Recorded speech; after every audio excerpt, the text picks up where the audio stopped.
Ladies and gentlemen of the living and the dead, my name is Ari Esther, and I am your friendly neighborhood corporate necromancer, fierce all things horror. Happy Wednesday! Happy Wednesday! Welcome in, everyone! Welcome in! How is everyone doing on this fine Wednesday night? Hello, hello, hello! Hello, CJNA fan. Hi, I hope that your week hasn't been bad. No, it's been good. It's been good. I did well in my Guild Wars. I got my skin. And, watch a bunch of Fate. That's what I did. That's what I did. It's been going well. Oh, yeah, and I went to work. Yeah, I went to work. Important stuff. I hope that about 30 new people discover your channel, subscribe soon. Oh, thank you. You hit 500 subscribers. Oh, thank you. Thank you. It's very kind. You're feeling somewhat cruddy, but it's always a pleasure to come to see you stream. All right, thank you. I appreciate you, CJ fan. I hope you feel better. Hello, Bronda. Order in the court. Yes, even though we haven't actually been in court at all this entire game. We've been in court-like situations, but we have yet to go to court. Cheeseburger, please. Hello, one brings out. I want a cheeseburger. I want a cheeseburger. And In-N-Out on Monday. And now I want a cheeseburger. Hello, Soul! Toma-chan? I don't think that's the cat's name. They're very whatever. And they have no reaction whatsoever. Alright, we are back! Today. With Ace Attorney Investigations. We're at the end of the fourth case of Turnabout Forsaken. And more or less, we have gotten around to we have gotten around to accusing the chairman. I forgot his name. Oh, President Winner. President Winner. That's where we're at right now. We're officially accusing President Winner as the mastermind behind everything that has happened so far. So that's where we're at. That's what we're starting off with.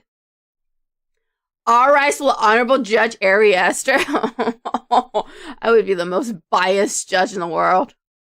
I'm sorry, you dumb. You don't deserve to live. Just kidding. Just kidding. Just kidding. Hope that you're liking Fate. I do, but I hate Shiro. It's been suffering because I want him to just be quiet and go away, but he's the MC. But I finished the original Fate Stay Night Unlimited Blade Works, and I also finished Heaven's Feel. And I'm in the middle of Phase 0 right now. So I think I'm gonna be done very, very soon. Yeah. Yeah, I'm kind of excited about Fate Grand Order because I have some understanding of it, and I'm really excited to watch it. But anyway, I digress. Anyway, so here we are. We are at the end of episode 4 of Ace Attorney Investigations 2. And I think this is it. I think this is where we wrap it up. So, April 6th, Committee for Okay, let me start again. Over. April 6th, Committee for Prosecutorial Excellence Chamber. It's a lot going on. Silence in the courtroom. This is not a courtroom, man, but okay, Cabal, whatever. Miss Von Karma, if you'd be so kind as to update us on the progress of the search. Wait, what are we searching for? Oh, shoot, I don't remember. They're searching for the murder weapon. That's right. They're looking for a murder weapon. Francisca didn't find the murder weapon.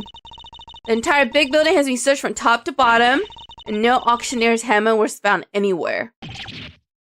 Okay. That's a blow to us. That is bad news indeed, says Gabelle. We have no choice but to move ahead with the verdict. I always forget his name's Excelsius. Suppose only a fool would have left the murder weapon behind? Oh, damn. Does that not sound like a confession? It's certainly not what I expect from a first-rate criminal mind. Not enough to work with yet. I can't carry us any further on my own. Okay, such is life, I suppose. Alright, Excelsius. What does he look like? He's like from like 1960s. I'm just saying. What's up with the aviator goggles? Very curious about his fashion. I was just thinking back over the defendants I made plea deals with over the years. People who pour their heart out to me, who trust me with every detail of their crimes. And then when it came to their sentencing, I recommended life in prison every time. Every single one. Huh? I'm sorry, what are you bragging about, sir?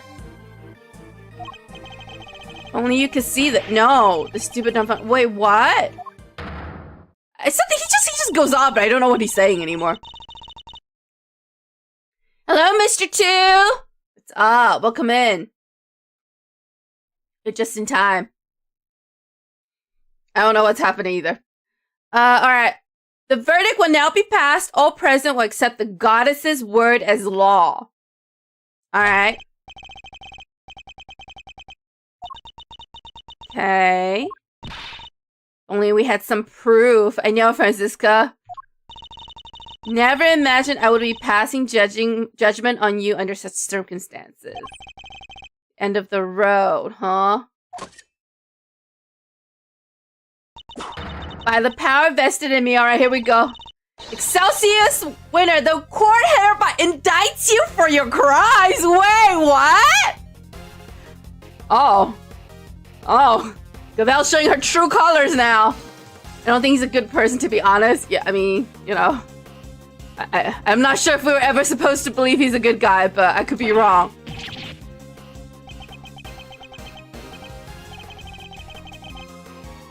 What on earth's gotten into you, Verity? I would also like to know, Mr. Winner.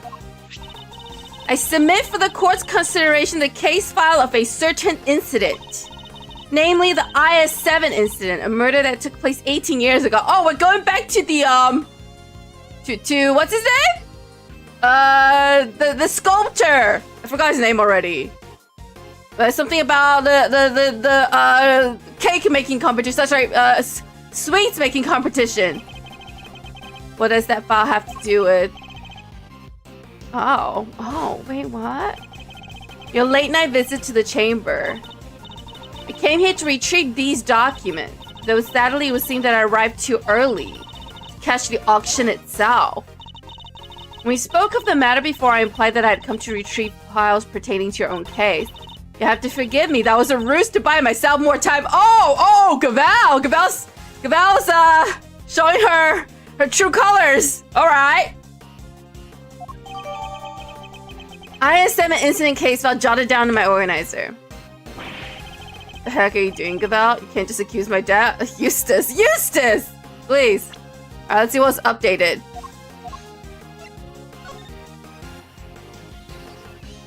Alright, IS-7 instant file. Okay, yes, we already know. Manfred von Kammer versus Gregory Edgeworth. Artie Frost! That was his name! The suspect is Samson Tangaroa. A body of Artie Frost discovered in a mansion belonging to Samson Tangaroa. Okay, we have some persons of interest. Alright. So we have some conversation pieces going. Let's keep going. Got proper ground. It's deformation? Did he just say deformation? Eustace. Did you really go to law school? An excellent observation, Eustace. And of course, I have the grounds to make such an accusation. 18 years ago, Mr. Manfred von Kammer had some details about the victim's body fabricated. Details he was forced to fabricate when the sculptor Artie Frost's body went missing. Frizz's cut. Yeah, yes. Yeah, that happened. Ian Seidman, the detective originally assigned to the case, did in fact report that the body had gone missing. Oh. However, it seems that a certain someone wasn't very pleased with Mr. Monkarma and deliberately withheld that information in order to bring him down a few pecks. Oh! Wait, so Excelsius was behind that?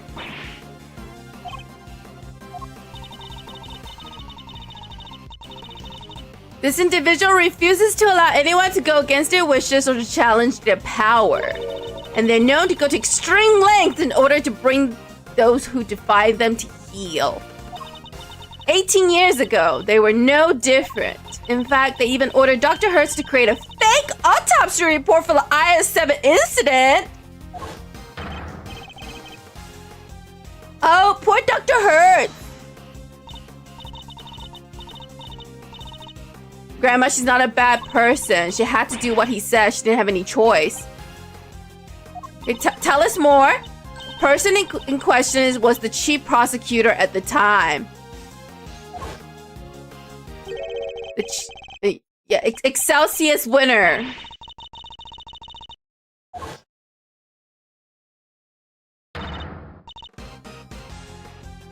Alright. Okay, let's keep going.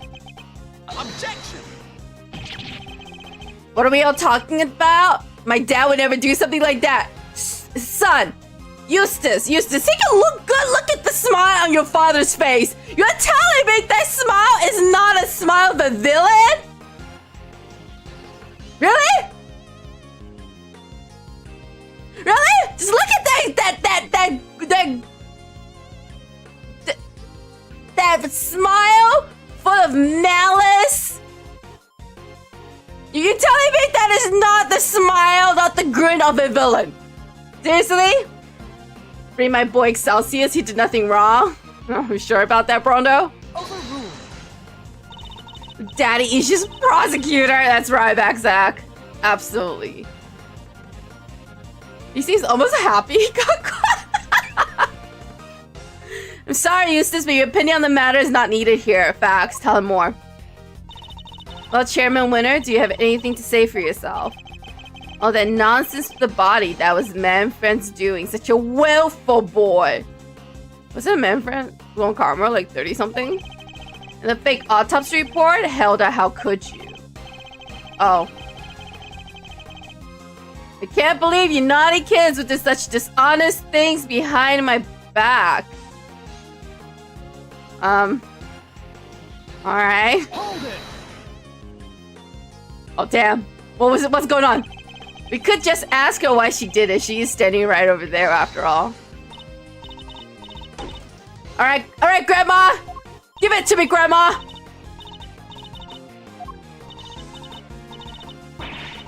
Everyone found out about what you did? Nurse Needler, your grandma is a strong woman. She will own up to her mistakes. They say he was going to charge you if I didn't help them with their plan. Say that he would. I just had to do what the auctioneer said. It's okay, 'cause Grandma's cool. So you were coerced into it, were you, Nurse Needler? And just to be clear, the auctioneer was Chairman Winner? I'm sorry, but I honestly do not know. The person forcing me to help them was the auctioneer.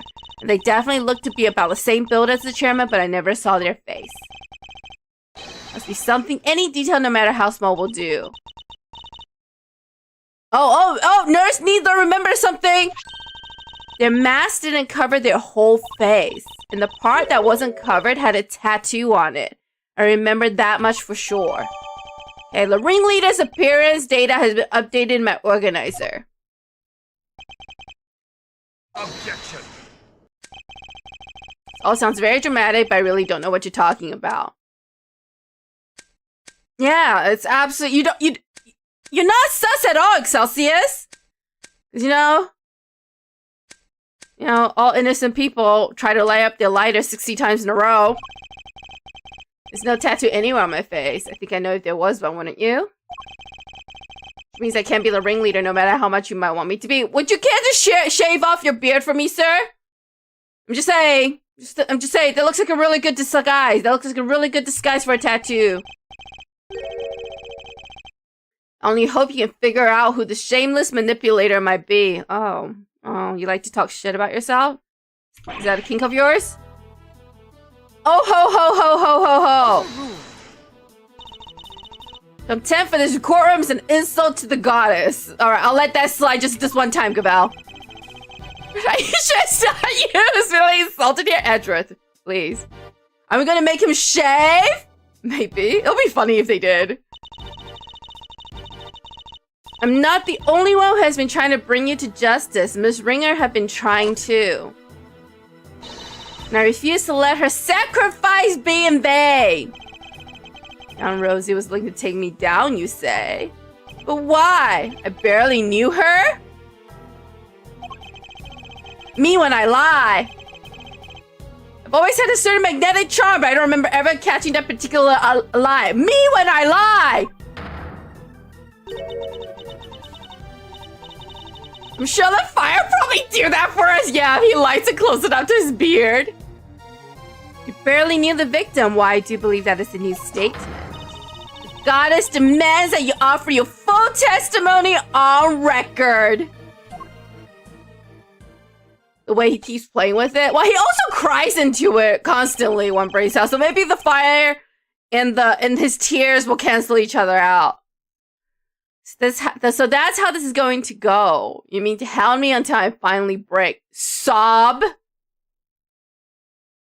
Dude, I think you might be the toughest person in this room right now. That's the way you want to play it? Fine, alright. I'll destroy you all! Every last one of you. Okay. Please allow me to work with you on this one. Okay, Cabal! I doubt we'll get another chance to put it on the stand. So let's make the most of this opportunity. Alright, Cabal. Let's do this. Wouldn't have it any other way. Alright, Edgeworth. The more I learn about this franchise, one thing gets more and more clear. There's not a single decent prosecutor in any court ever. That's not true. That's not true. Edgeworth is doing a bang-up job. Don't be like that. He's doing great. Yeah, Chairman Winner. You will tell this court everything you know about Miss Ringer. Oh my god. Is her name from that, poem? You know, like Ringer, Ringer, Rosie. And we all fall down, you know? It's not about, like, the plague or something. Alright, here we go. Everything I know about Miss Ringer. Young Rosie was a member of the committee, of course. But we never really had any personal interactions, at least none that I remember. And no motive to murder that poor girl whatsoever. And I have absolutely no idea why she was after me. Okay, is that what he has to say? You don't mean to accept your part in any of this. No, Edgeworth. It's too early for that. Hello there, Joe. What's up? What's up? We're gonna solve this case once and for all, or try to. Of course, he doesn't. He isn't guilty. I think your father would do better without your help, Eustace. I'm just saying. How could he be? He's my dad, the winner of winners. Okay.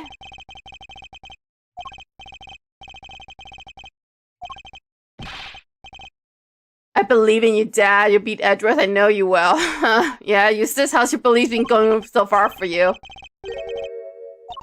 How has your belief been faring for you? Because, last I checked, it seems to be failing. Just enjoying holiday? Nice, nice. Very nice. Enjoy your time off. Alright, here we go. No matter how much respects him, regardless of their station in life, all criminals will be made to atone for their sins in time. Oh, well, look at this! Alright. The The cool ladies are matching up. But I'm the one that's gonna have to do all the jobs. Can't let his father get away with this. Alright. Here you go. I used this for less than 30 minutes. I want him gone already? Yeah, he's kind of sort of very stupid. Alright, here we go. Let's press. Hold it. Let's press the fact that young Rosie was a committee member. As a member of the committee, you must have at least been familiar with her face. Sure, that's about all. I saw her every once in a while. We never really had any personal interactions, at least none that I can remember. Let's press that, see what he has to say. You're saying you barely knew the victim at all. That's exactly what I'm saying. I never even knew about the burn mark on her hand.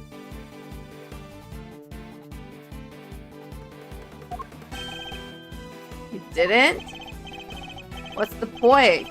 Get to know someone before you know it, they're gone.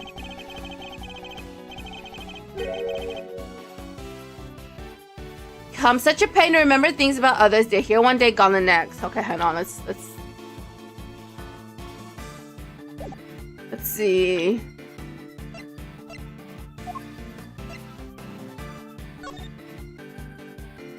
Can we know about the burn mark?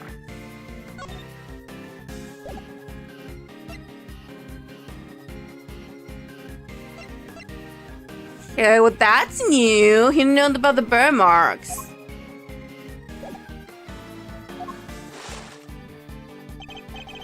Because they dare to stand up to you and you make them disappear.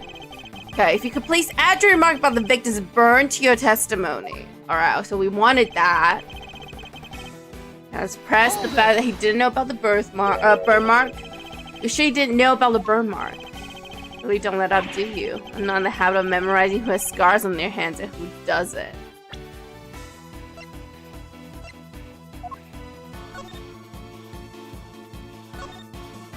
These are the notes.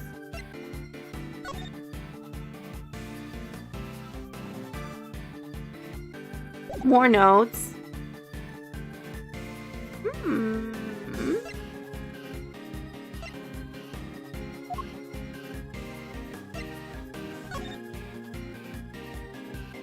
Okay. You know, the burn mark's probably significant. I just haven't figured out which. This isn't just any old scar. I say it's pretty noticeable, in fact. Perhaps under normal circumstances, but now that I think about it, Miss Rena did always wear gloves. Truth be told, I wasn't aware of the burn mark until after the incident myself. Victim's hands were always covered by a pair of gloves. Okay.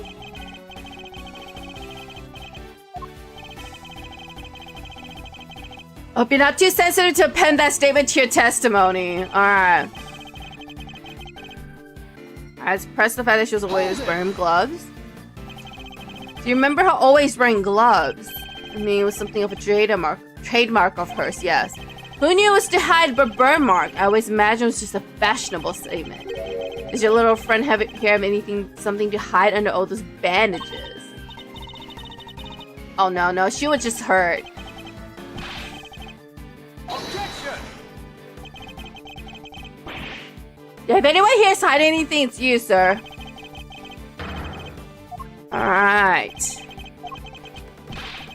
It's just a chit chat now. So Miss Ringer always wore gloves. That reminds me of something. I should look over at the evidence again. Oh, we should? Alright, let's press him on the motive. I've had any trouble with her occasionally. Don't be so silly. I'm far too important these days for such trivialities. And by all accounts, her work was unimpeachable.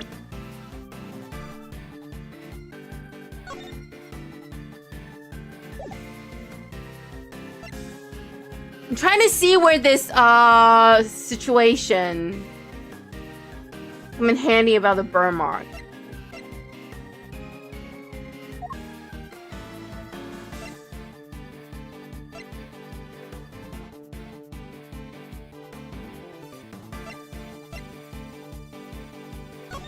Take a look.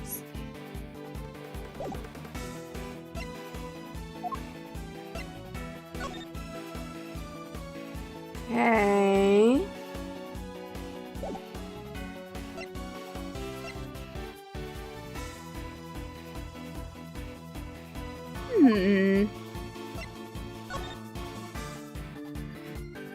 I'm not sure, but I'm sure the burn marks are significant.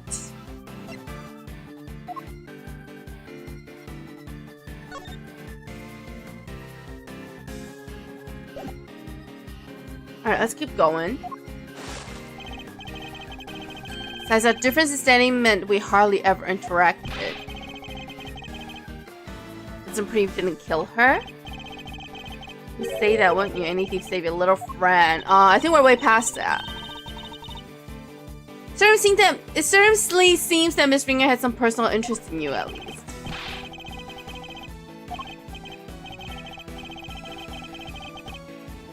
Too bad, so sad. Without the motive, you can't logic your way into pinning this on me. Oh.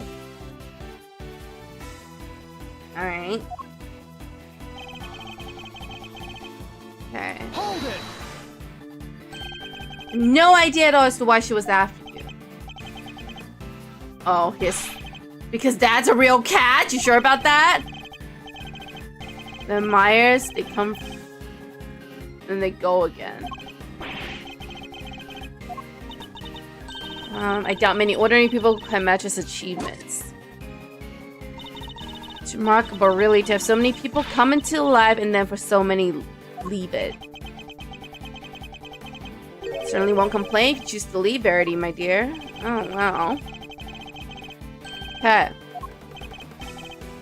They're exchanging a verbal duel right now.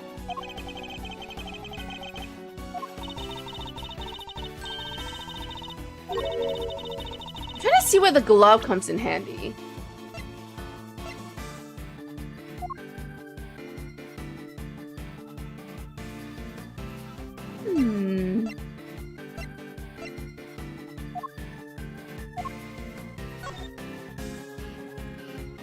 Why did burn mark on the back of the victim's right hand? I find your one on the chest.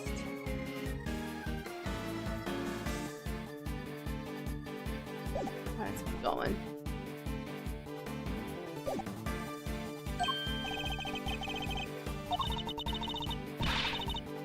Okay. Okay, let's see. Okay, so I didn't even know about the burn mark on her hand. She was always wearing gloves. Perhaps it was to hide that burn.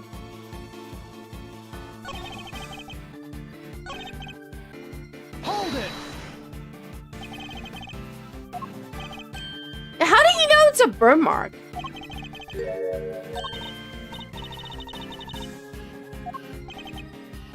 Objection.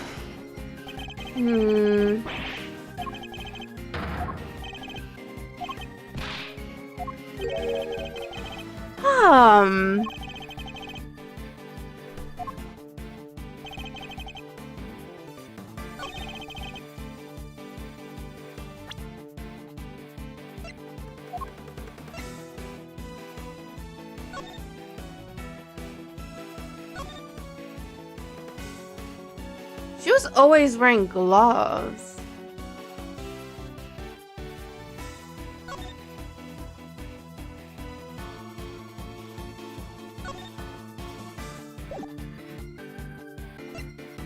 Objection. Oops, oh my god, I didn't mean to present that. I was just reading that. Oops. I was just reading that. I actually presented it. Okay, wait, I was trying to decide what to present. I was thinking, oh, oops, okay, it's okay. She's always wearing gloves.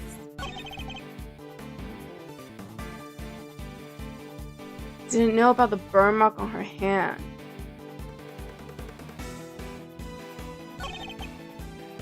Was always wearing gloves. Okay. Hold it. Gloves. Objection. Oh.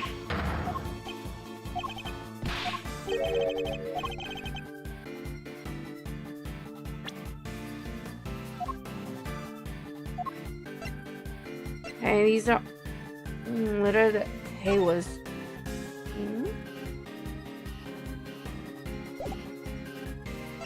Okay, here's the subway ticket.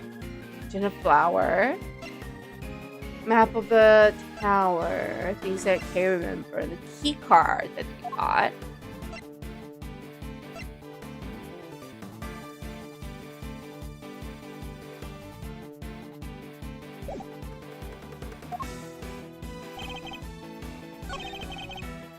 Okay, let's just present. Hold it.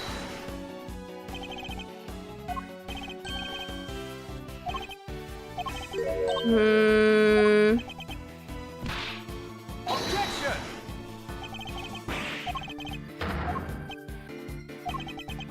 I don't think I'm gonna get any more clues out of the sentences. Alright, let's present the autopsy report. Objection. That's not it either. I'm doing unwell on this one. What else can we?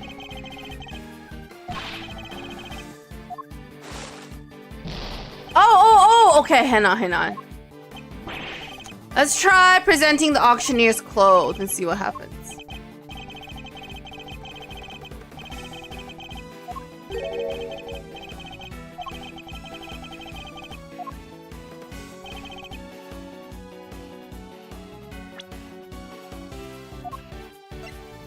Objection. No, that's not it either. Okay. What am I missing?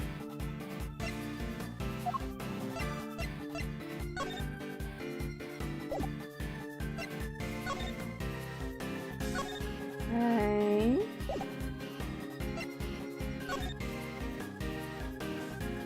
Items on sale were mainly items of police evidence. Auction can even after Ramirez's murder, and the sound of the auctioneer's hand could not be heard. All were wearing masks.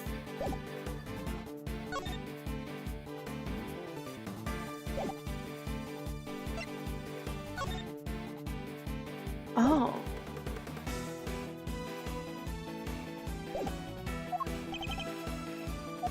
Okay, what if we try presenting the bowl? Plushie. I should save. In case I screw up badly.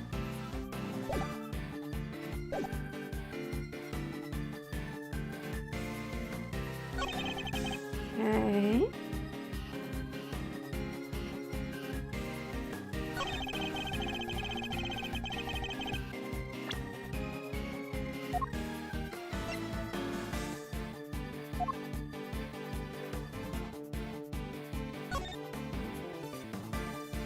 Okay. These are the wig swaps. Murder case. I don't think that has anything to do with the burn mark.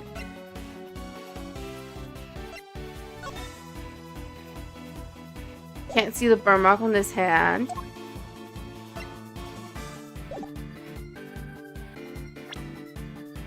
What if we present this? Objection. Okay. So, Miss Ringo always wore gloves. If she did, that raises a rather important question and highlights quite a contradiction. If we listen again to the conversation that was captured by the stuffed cow, you're seeing what I mean.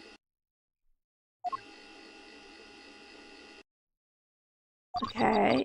I knew it was you the moment I laid eyes on you. You can't hide that burn mark from me. Oh, if she's always wearing gloves, how did they see the burn mark?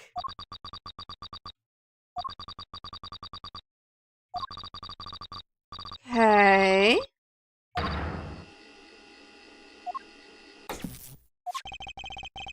We can be reasonably certain that what we just heard is the moment the victim was attacked. I knew it was you the moment I laid eyes on you. You can't hide that burn from me. We assume that those were the words of the killer. Seems like a perfectly sensible assumption to me. No. I'm afraid not, Chairman Winner. For you see, if the victim was always wearing gloves, just as you testified, then the burn marks on her hand should not have been visible to her killer. Objection. What are you objecting to? It's because the gloves can't easily be removed? She could have been taking them off during the auction. No. No. She was carrying them. But she hadn't. She was still wearing them when I changed places with her. So they must have been on her hand when she was being murdered too. Are you saying, my dear? You do know how much trouble you're in, don't you? I mean, you know what? At least, Miss Needler is facing the truth like a boss. I'm not scared of you anymore. I have a grandma on my side now. Now it's time for you to pay the piper, winner, you dang devil. Wow, damn, grandma. See, so you're both looking to disappear too. Wow, rude. That can be arranged. Not this time. Not this time, Excelsior winner. The only person disappearing will be you. What are you objecting to? You can't talk about dad like that. You can't use an objection against that. Who cares if the bird was covered up? Why does that even matter? It means Rosie's in the ringleader. God, it matters because it turns out our understanding of the birthmark on its head. The victim's birthmark was covered up, possibly tell us that the murderer had a birthmark too, because the victim's was hidden by gloves. Think about it like this, Mr. Winner. The victim was wearing gloves, therefore the birthmark on her hand would not have been visible. In which case, whose birthmark was it that was being referenced in the recording? Somebody who wasn't the victim? Yes! Precisely, which can only mean that the culprit had a prominent birthmark too. Put it another way, I knew it was you the moment I laid eyes on you. You can't hide that burn from me. Those words were spoken not by the murderer, but by the victim. You alright there, Eustace? Objection. What is it, Mr. Winner? Eustace, my boy, would you mind stepping aside for a second? Look, Miles, it's nice to see you having fun with your little flights of fancy, but let's get serious. So the murderer had a birthmark now. Really, where? Your little theory will either take flight or die, depending on your answer here. Oh, what if the tattoo the nurse saw isn't even a tattoo if it's a birthmark instead? I don't know where it could have been, because otherwise everything else is covered up with the auctioneer's outfit. All of the auction people were wearing disguises, right? And each disguise was different. Yet, in spite of that, the birthmark was visible in the victim somehow, which means... Where was the murder's birthmark?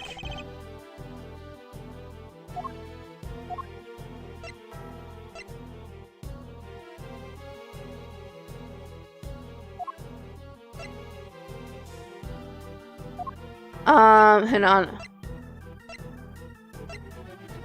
Okay.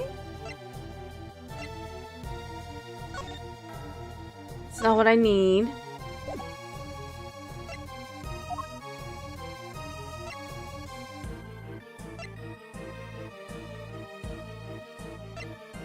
Okay.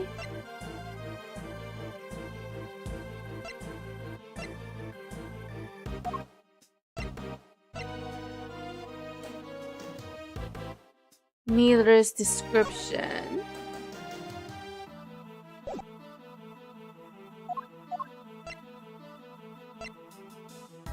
Where was the information about the birthmark stored?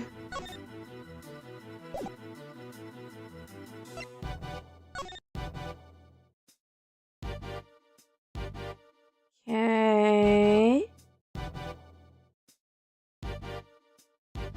All were wearing masks.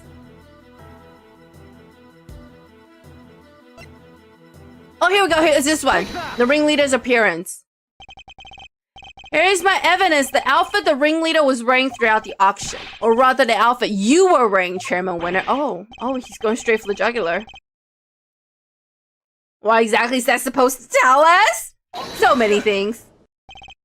A suit, white gloves, and a mask. This disguise should have covered almost all of your skin. Exactly. But according to Nurse Needler's testimony, the auctioneer's mask didn't quite cover screw up your entire face. And not only that, she claims to have seen a tattoo on the part that was exposed. But was it a tattoo, or did she simply mistake a burn mark for one? Yes, a burn mark on the face. Yes, Eustace. Sorry to interrupt while you're still clearly enjoying yourself, but I regret to inform you that none of the committee members has such a burn.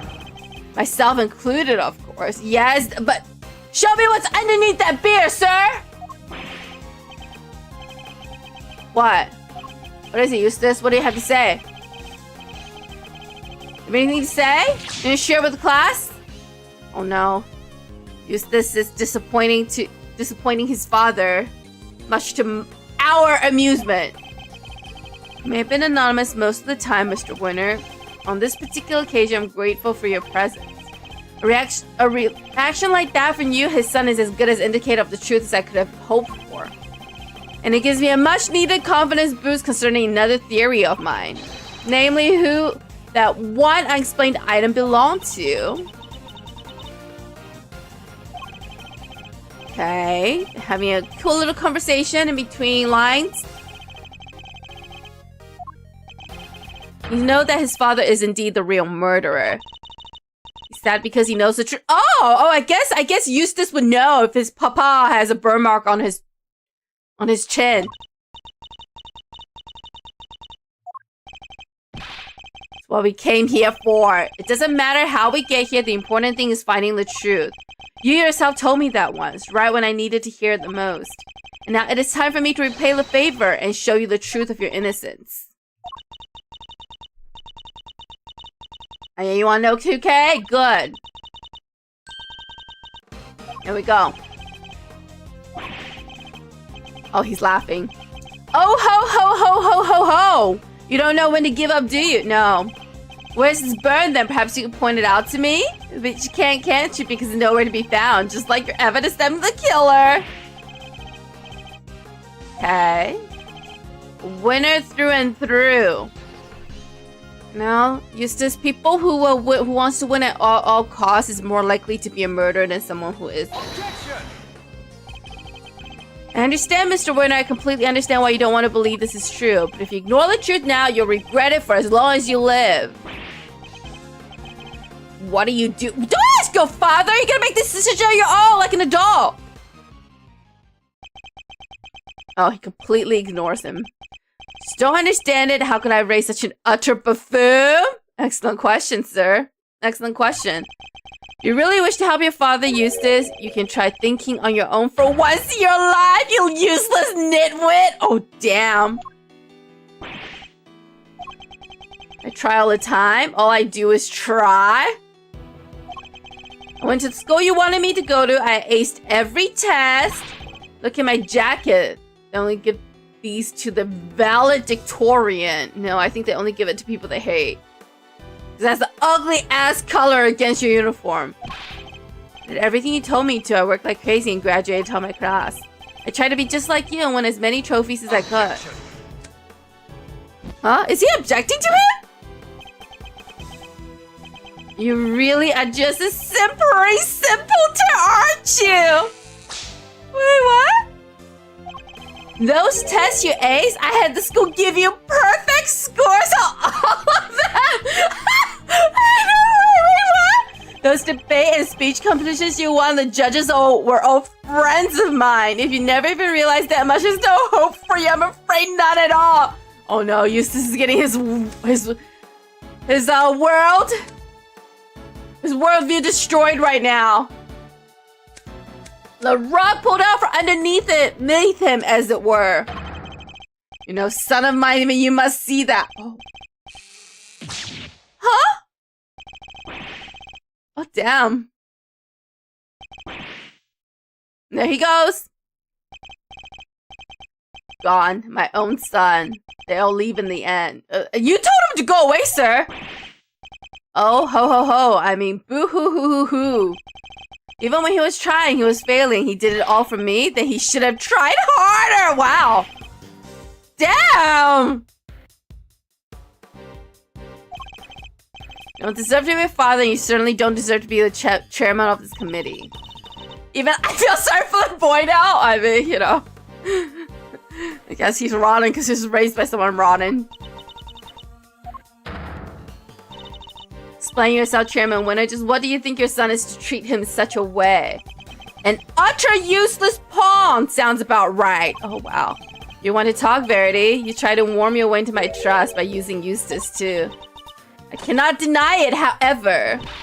I have never thought of him as a mere pawn. He may not be a naturally gifted prosecutor, but he tries. In some ways, he tries harder than anybody. Gavel, I'm sure you and I feel the same. He should have gone to politics instead of law. I don't think law is where he belongs. That's why I've witnessed during my time with him, yet you would call him useless. How could you? I mean, you know, he's not wrong. Just because you try very hard doesn't make you not useless, Gavel. I'm just saying. Objection. Yes, he is, Verity, my girl. He's utterly incapable of doing anything I ask of him. Well, maybe you're asking the wrong thing of him. Maybe you're asking the wrong thing of him, Excelsius. Have you thought about that? Maybe it's not him. Maybe it's you. Maybe you should ask something of him that he's good at. Mr. Edgeworth, I entrust my offering to the goddess to you. Oh. So that you may use it to call her final judgment onto Excelsius Winner. Thank you, Your Honor. I've been more than ready to do so. We have? The ringleader had a visible burn mark on their face then it would follow that Chairman Winner is currently hiding that mark somehow. How exactly was he dressed during the auction? That would be the key to solving this case at last. Alright. Ezra knows something I don't know, as usual. So that will help us reveal the burn mark on the culprit's face. Okay. So, we know, based on Nurse Needler's description, okay, if we are to believe that the chairman is the auctioneer, then it stands to reason that the burn mark is on his chin. Now, he has a beard, so we can't check that. But if we could see the mark during the auction, it's been, what, less than 24 hours?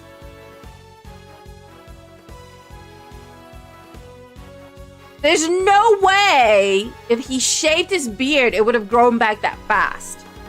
I'm assuming he shaved his beard as the auctioneer so that people don't recognize him, because his beard is very noticeable. Which means the beard he's wearing right now has to be a fake. Alright.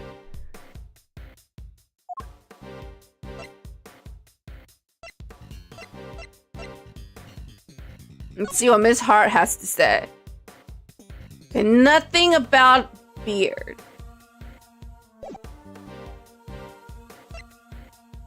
This is recording a device. It just talks about the burn.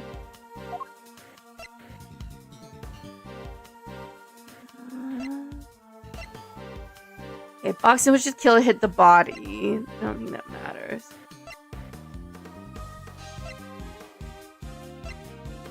Needless to say, how she swapped place of Rosary Ringer.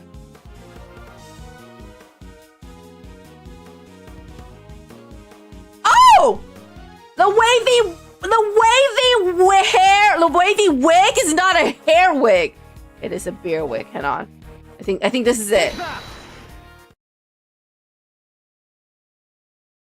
I think this is it.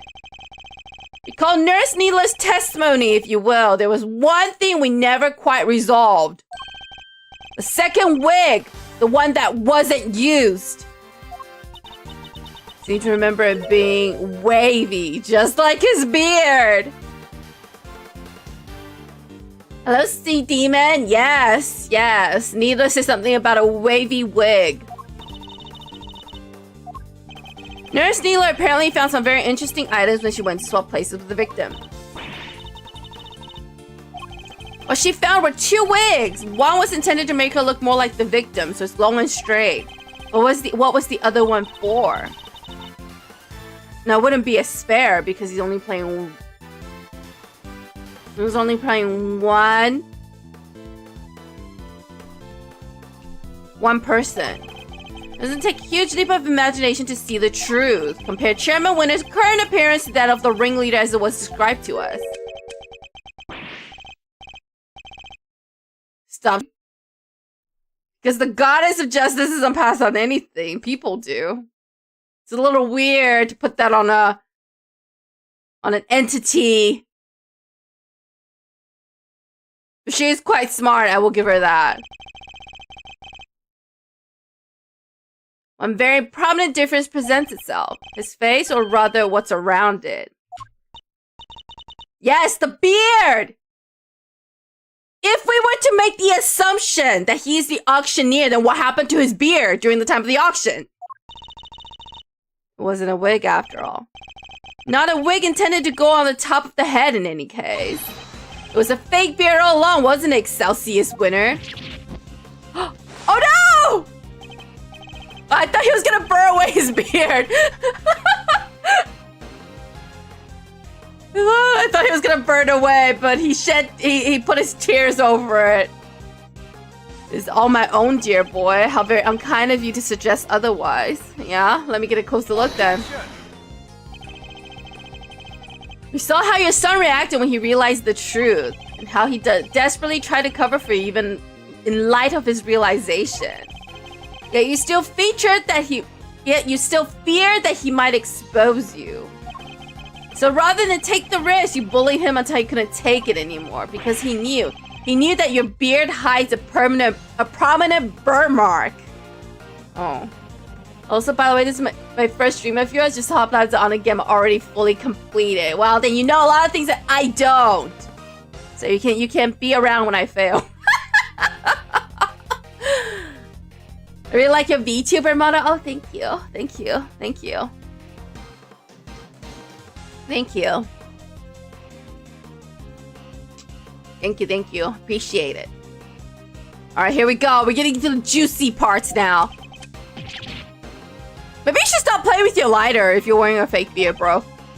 Chairman Winner, I insist that you remove your beard this instant. Oh. Oh. Oh. Oh! Why does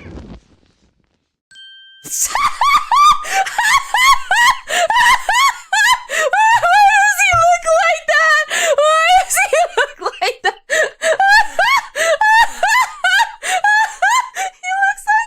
He looks like you know those cartoon villains on TV shows when you're growing up. That's what he looks like right now.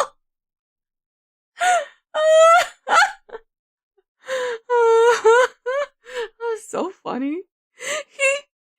He looks like a turkey. He looks like a bald eagle. I'm sorry, I need to stop. That was pretty mean. Don't worry, I will not spoil a thing. Lock him up, not for the murder, but for disrespecting the sanity of the beard by using a fake.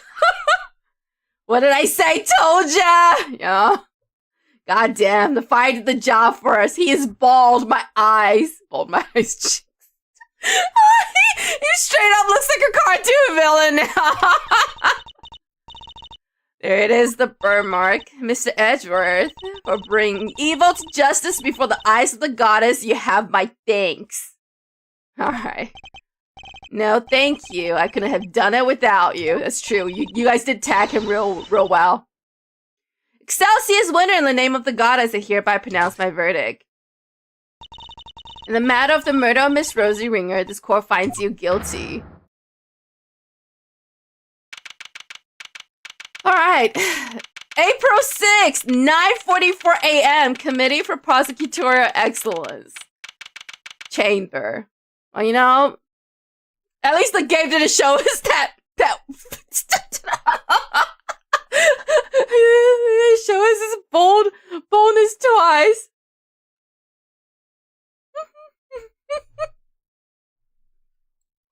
My God. That was pretty funny. Ace attorney logic that much fire somehow doesn't burn him alive and burn the building down. No. Just the stuff we need burned. It's very selective, his lighter.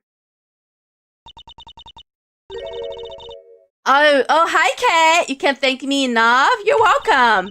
You never gave up on me, even when I gave up on myself. That was very kind of you. There's no need to thank me. As a prosecutor? No, as a friend. It was the least I could do. Mr. Edgeworth, rejoice. I've learned that Chairman Winner has been safely delivered to the detention center. The search for the missing auction hammer continues. However, we're talking about Chairman Winner here, so it's highly likely that it's already been destroyed. In addition, there's one other matter I must inform you of. The chairman made a rather strange statement. According to him, the letters were not part of his plan. How could that be? Claims that he and Miss Needler found this letter on Miss Ringer's person. And that they then found a second letter on Case Unkaj's body. From their contents, the letter seemed to once have corresponded. So he led to the conclusion that they must be working with each other. It's quite the conclusion to jump to. As he read the letters, that's when he came up with the idea to frame Miss Faraday for Miss Ringer's murder. You instantly flame a wig in case you need to burn it. The more I look at your motto, I absolutely adore the spooky vibe and the black cat on my shoulder. Oh, thank you. Thank you. Thank you. I bring the dead back sometimes. The cat is only here sometime. Usually on Wednesdays. I do not know the cat's name. I don't know why it's here, but it hangs out. So, people in my chat has been trying to guess the cat's name, but the cat is either deaf or no one has guessed the right name yet so far. Damn, I messed up. We gotta go bald. Yeah, he deadass just burned every single hair on his face. So he decided to place the victims in a very conspicuous place, namely in her left chest pocket. Sounds to me like he's just trying to make excuses for himself. Yes, I certainly thought the same. Perhaps it was some sort of last-ditch play on his part. But it matters not. He will answer to the goddess now. Under her scrutiny, such strategies cannot hope to succeed. He will not escape justice.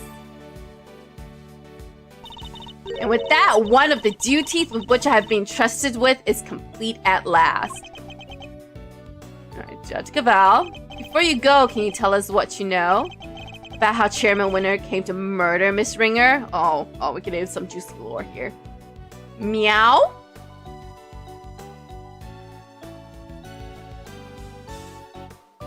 Huh?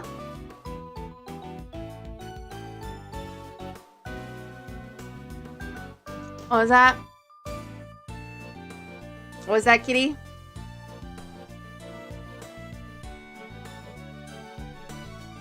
Oh, its name is not Meow.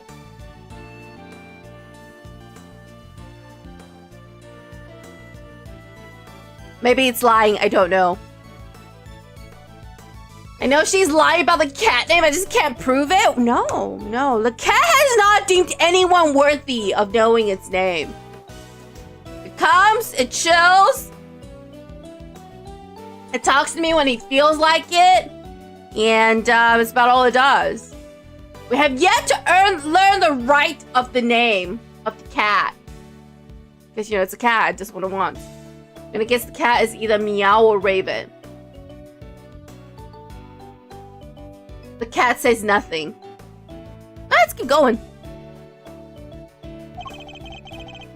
There's more there, isn't there? Yes, and I suppose you have earned the right to the whole truth. Miss Ringer once had a lover, a press photographer. He was investigating the underground auction as a freelance journalist. But before he could uncover the truth behind the auction, he was disappeared. Oh, disappeared, huh? He was Thanos, got it. All Miss Ringer was left with were the memories and personal effects of her lover, and so seeking revenge on Chairman Winner, she made her appearance at the auction. Oh, that's too bad.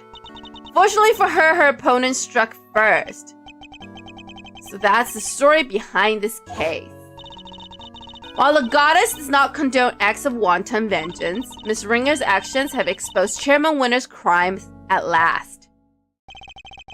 That was your real goal. You were tasked with exposing Excelsius Winner and the corruption at the heart of the committee. Does anyone know what happened to Mr. Winner? Afraid I haven't been able to get in touch with him. Oh, they're talking about Eustace now. Do you have any idea why? Probably because I wasn't there for him just now when he needed me the most. Oh. I really feel bad for him. I don't pity him too much. At least he knows the truth now. No matter how hard it might be, he'll need to learn to accept it. If he can't, he'll never be able to move on with his life. Oh, Francesca's so cool. Francesca's so cool! Sorry, Francisca. I always forget it's Francisca, not Francesca. Father's influence isn't easily erased, but in time, he can hopefully try and change his ways. You're already calling Excelsius a defendant so we could get him was such a badass moment that essentially redeemed her and made her likable. Oh, that's the twist, right? I changed to, I wonder, can I move on with my life? You okay, Kay? How's that head feeling? It's fine, thank you. I'm so sorry, Kay. You were my patient. I had a responsibility to you, and instead I let them accuse you of... Oh. Dang right! We ain't just in the business of fixing bodies and seeing the minds where it all begins. You're right, Grandma. Speaking of which, how's your memory? It's like with a little more time, maybe I'll be able to remember some more. Please forgive me, but I better be on my way. I'm to preside over the trial of Fifi Lagarde in a bit. Oh. Fifi! I really liked Fifi! Fifi, why'd you have to kill someone? Fifi, come on. We could have been friends. Bronco Knight's case, huh? Who's the defense attorney? It was supposed to be Miss Ringer, but as she's no longer with us, we're still in the process of finding her replacement. Miss Ringer was scheduled to represent Warden Lagarde, and the plot thickens. So weird that it referred to Excelsius by first name and Eustace by last name. Usually it's the other way around. Oh. Yeah. Probably because, technically, we've known Eustace as Mr. Winner for longer than Excelsius. And I guess we're supposed to address Excelsius as Chairman Winner. I'm not sure. Or his foreheads were blinding them both Excelsius. No, I think she's cute. And of course, until we find Eustace, there's nobody to act for the prosecution either. In any case, I must take my leave. Alright. What about Mr. Edgeworth's badge? What's going to happen to it now? Oh yeah, I forgot about that. With its chairman under arrest, the committee's activities have been suspended for the time being. So to answer your question, it's complicated. Sounds like a Facebook status. It's all up to the goddess now. Goddess is not real, ma'am. Don't worry about it, Kay. It's a consequence of my own making. And I assume you don't mean to change your mind. Of course not. I chose the path of the truth, and I chose it willingly. With Chairman Winner out of the picture, justice is in the hands of the righteous once more. If you did wish to follow the path of the prosecutor again, Mr. Edgeworth, I would be more than happy to facilitate such a decision. Aww. Can't accept your help as this time. I can't ask for my badge back when I'm not even sure if I want it anymore. Oh. Okay. I see. Seems we're destined to continue on different paths then. I trust you keep my badge safe until they converge again. All I have. Francisca's a little frustrated. In the meantime, I have here a token of the goddess's mercy.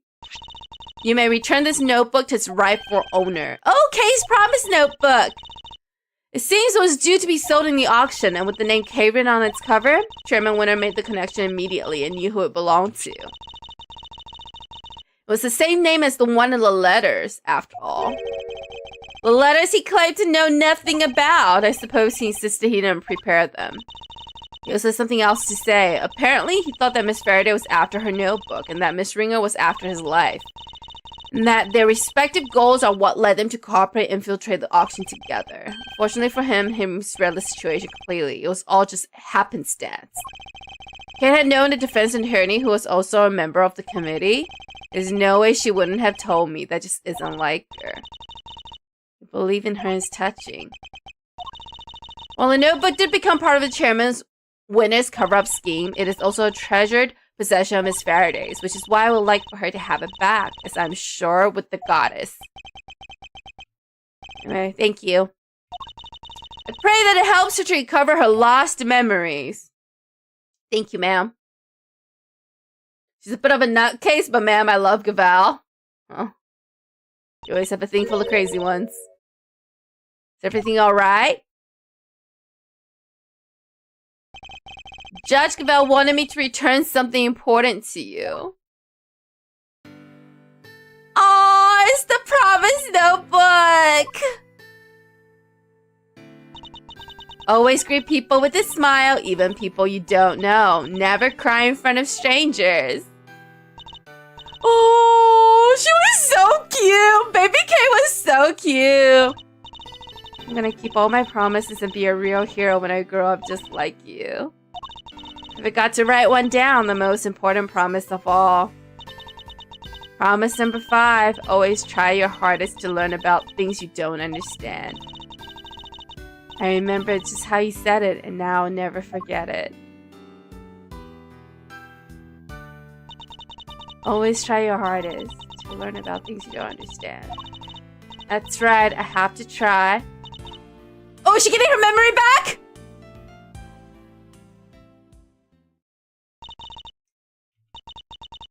Kay Faraday, the greatest thief who'll do anything to get her hand on the truth. Second Yatagaro's the assistant to Mr. Edgeworth. She's back. She's back. Our girl is back! Yay, Verity gave us Kay's memory book back, and Verity acts like she doesn't even care, though she quite obviously cares. Baby K was also a menace and purposely popped her balloon to troll Gumshoe. Yeah. That's what makes her fun. Can't say I'm not a little bit embarrassed, but yeah, I'm back, and I couldn't have done it without you, Mr. Edgeworth. You never stopped helping me, even when I was totally lost and couldn't remember anything. We're so back! We are back, Rondo. We are back. Certainly seem to be back. This is the real you, hon. Welcome back. So good to know you're better. I can sleep easy now. Now that you found it, don't you dare go losing that memory of yours again, young lady. You hear? Miss Needler, Dr. Hurst, thanks a lot for looking after me. And if you really are better, how about you get out of them dang hospital duds? Aww. I thought they were with Detective Gumshoe. Happen to mention forensics found anything of note? I didn't ask. Anyway, never mind that now. Put them on, okay? I want to see. Probably fine. It's probably fine. All right, just take the bandages off, but don't worry about it. Well, the bandages in the first place. Prevention is better than cure. Stitch in time saves 9. These are just a few of my models. So Kay's injury looked far worse than they really were because of Nurse Needler.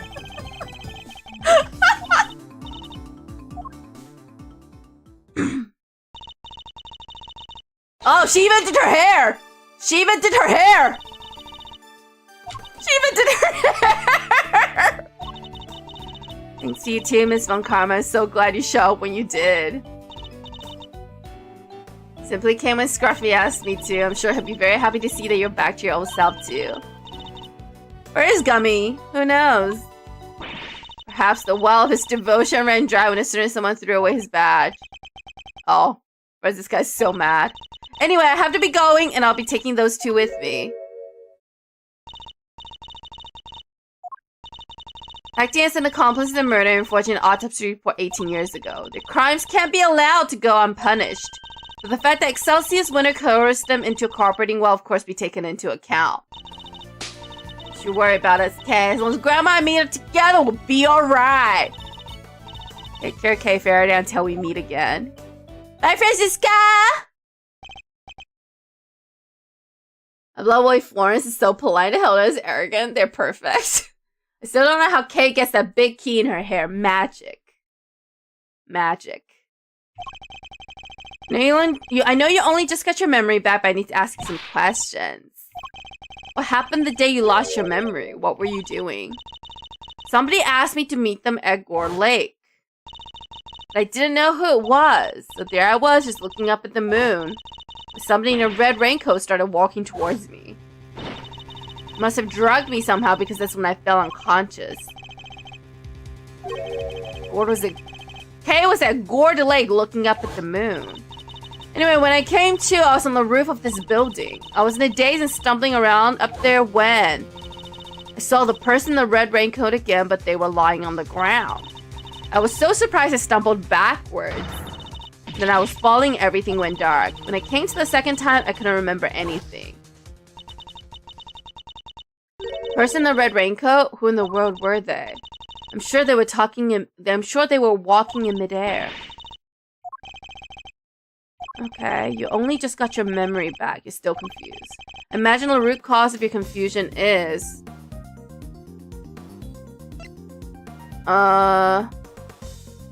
your memory of 2 different locations. Imagine things are all mixed up in your mind because you were at Gourd Lake 1 minute and then at the top of the big building the next. Because you saw the moon in both locations, your mind blended your memories of the two together.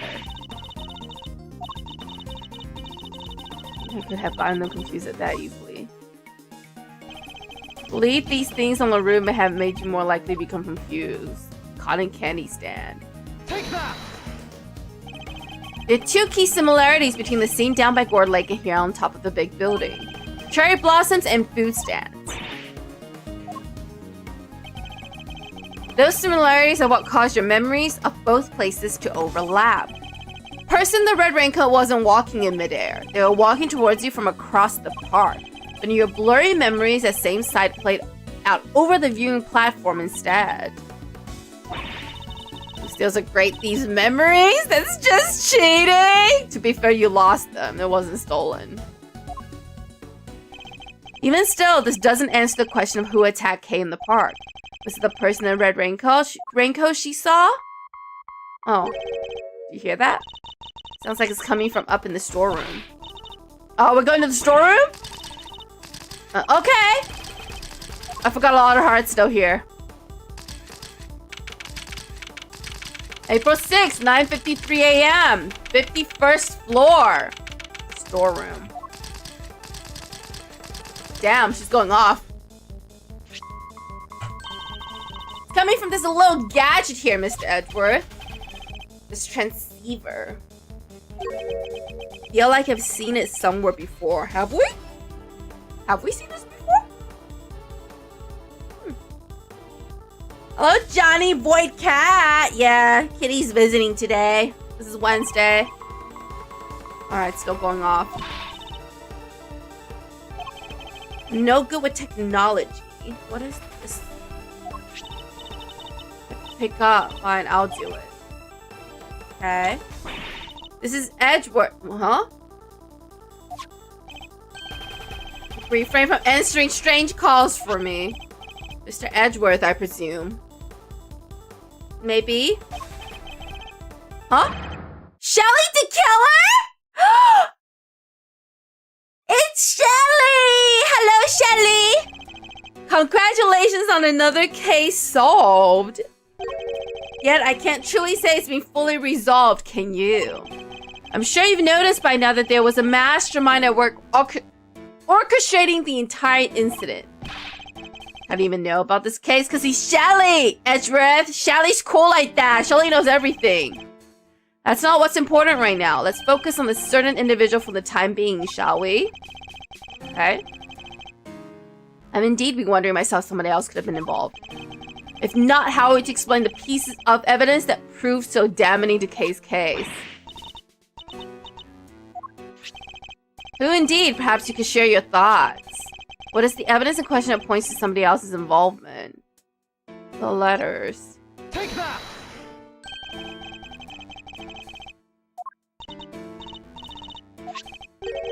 Wait, what? Was it not the letters? There's one clearly suspicious piece of evidence. What was it?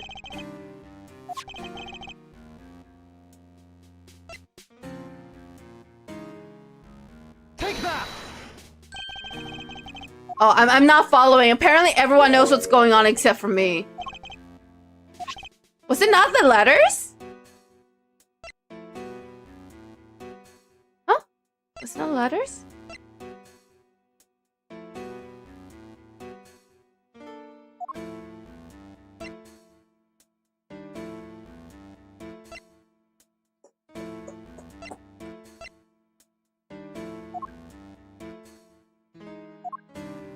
Alright, I'll try what's in this Take one. that. The letter K supposedly wrote to the victim. Oh, only one of the letters work. I see. I remember ever writing that. God, I love Koi F, assassin like Shelly the Killer, and Bodhidharma Canis. I forgot about him. You have to present the other letter. The game is stupid. You have to present the other one. I see. Yeah. I don't know why it don't work when the other doesn't work, but it's alright. We got there. So who would prepare such a thing? I know I'm not the only one who would like to know. And how do we know it wasn't you? Now, why would I do a thing like that? I believe the truth can only fully come to light in a court of law. But since you've had your badge revoked, that is no longer an option. So how will it end? I, for one, will be watching from the sidelines with interest. Oh. Shelly knows what's up. And one last thing, I do hope you won't betray my trust in you. Now, I bid you farewell. Okay. Why is he so interested in us anyway? Shelly wants us to do something for him. We think just one giant ball of mysteries. It seems we've only scratched the surface of this case. But even without my badge, I'm going to carry on doing what I can. However this ends, one thing's for certain. Come what may, I will expose the truth. The end. Alright, we finished Turnabout Forsaken. Save your progress, absolutely.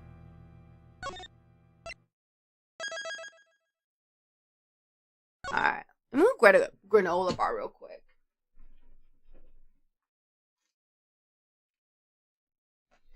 Ah, all that talking has made me. All that talking has made me kind of hungry. Here we go. Turnabout for the ages. Wow. Damn.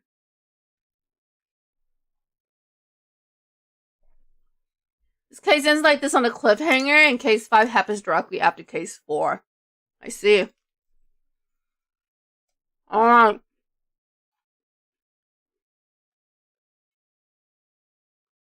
That's it, guys. The last case of this game. Here we go. Episode 5. Turnabout for the ages. I just finished eating my granola bar. What's going on?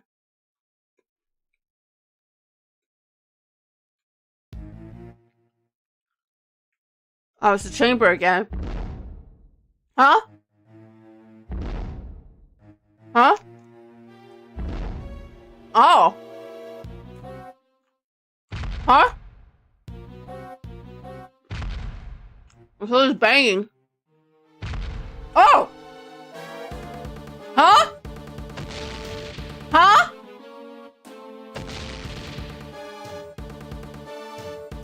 Huh? Oh, they were shooting a movie, weren't they? When we first got here, they were shooting a movie.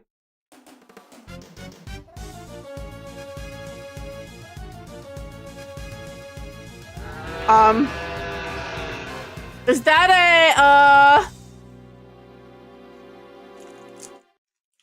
that a cow and ox and Tyrannosaurus Rex combo? A Tyrannosaurus ox.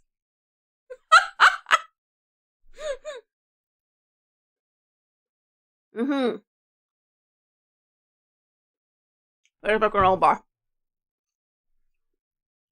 Oh no, he is back now. I'm sorry. I think Eustace is here to stay for a little longer. Are you starting case 5 now? I'm so consider people finish a case and doing the next one the next day. No. I only play this game on Wednesdays. And I only stream 3 hours. So if I don't keep going, then we'll never finish the game. Yeah, so, you know, it's whatever we can get done in 3 hours. Your Honor, I'd like for us to skip this case. It's scaring me. No, it's like a movie. You'll be fine. Monster Hunter case now? That would actually be kind of fun.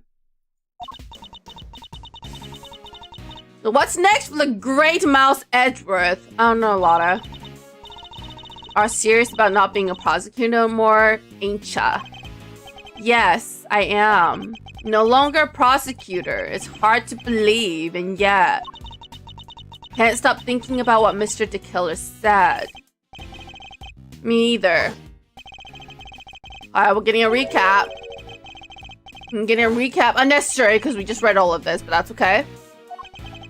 We still don't know who the mysterious figure in the red raincoat at Gore Lake was. Well, who really wrote that letter? We've been dancing to somebody else's tune this whole time, but whose? Still can't let it go, huh? You're like a dog with a dang bone. Both of you are. Well, I got me some reporting to do, so I'll catch y'all some other time, I guess. The new story to chase already? Trying to parasitize me, girlie? You bet I got new stories, more you can shake a stick at. The good reporter always has 3 or 4 leads bubbling away in the old scoop pot. Somebody please. Were they recording like a TV show, filming a TV show or something? By the way, this case is a really wild ride. That's all I'm gonna say. No spoiler in there, I promise. Well, kind of feel like all Ace Attorney cases are pretty wild. Me, no spoiler. Thank you, Brondo. What now? You have to help me. Huh? What's the matter? Has something happened? There's a body? It looks almost like a monster might have. Wait, what? Huh?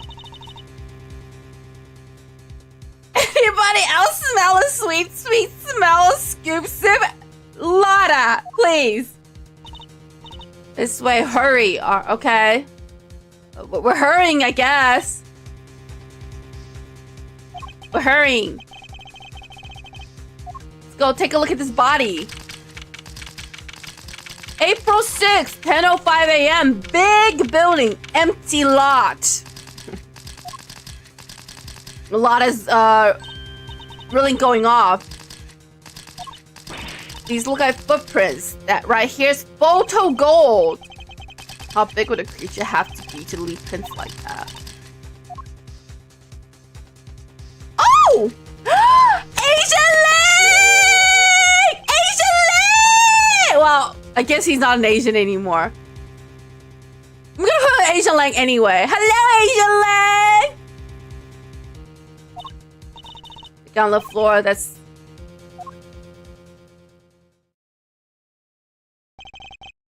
Dijing Wong, the president of Zhangfa. Huh, wow. Can run, but you can't hide. You can run, but you can't hide. You may have survived episode 1, but I guess you're not. You are not surviving chapter 5. Hello, Lang. Hello, Asia Lang, Mr. Prosecutor. How'd you get here so quick? Funny story. I'm no longer a prosecutor. You're no longer an Asian. What's going on here? I don't think that's exactly what I'm trying to figure out myself. Can't blame for being on edge. I suppose the leader of his country is dead. Speaking of which, the body is lying inside one of the footprints. What on earth happened to him? Lang, I love you. I didn't put any spoiler in there, I swear. Auxilla was... Mr. President! Damn. Lana's really outdoing herself this time. The heck else you want me to say? Then right there's the monster prints, mister. Big old Torosaurus. Oh, it's called Torosaurus. We were all wrong about what it's called. I called it a Tyrannosaurus ox. When Bracelet called Auxilla, but apparently its name is a Torosaurus.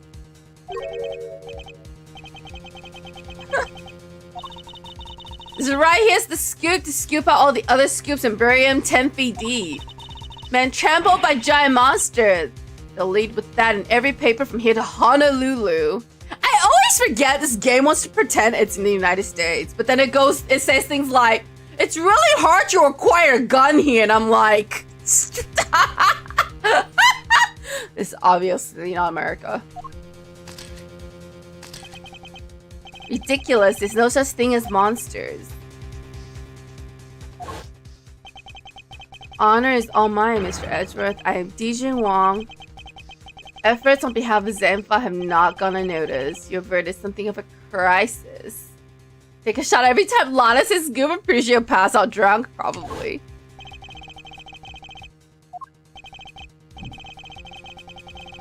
Hello, Shelly! I was to assassinate President Wang. He finally managed to. Do you see any cards on the premises, Edgeworth? Shelly always leave a calling card.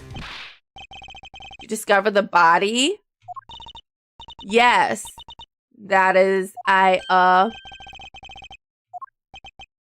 Lindsay says, begin at the beginning with the first person to arrive at the scene.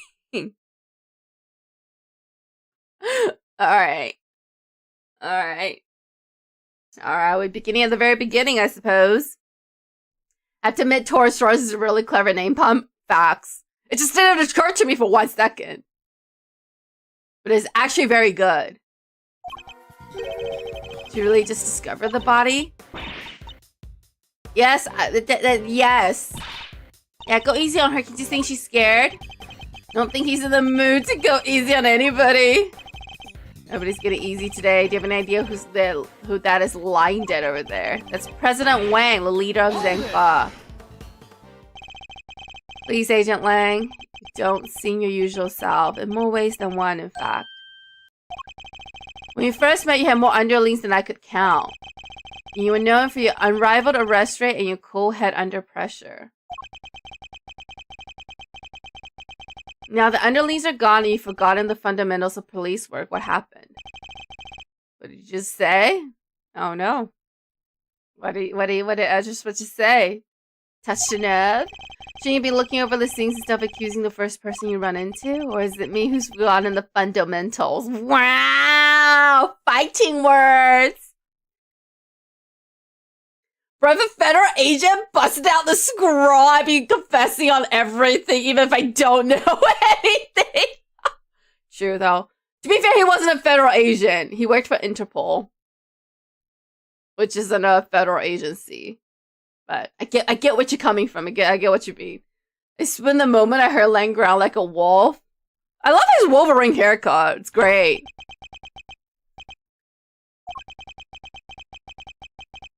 I need you to tell me how to do my job. I was just about to get started. I seem to have calmed him down a little. You should take a look around too, Mr. Edgeworth. Of course you want to take a look around, Kay. At least until the police arrive. I'm not strictly supposed to conduct investigations anymore.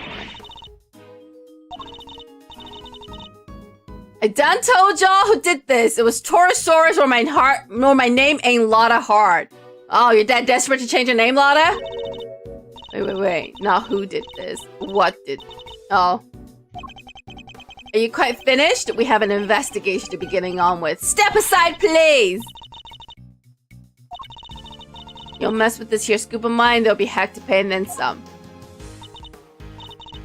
What is it? What is it? You're Mr. Edgeworth, right? Do you remember me? Weren't you one of the old cases that Phoenix worked?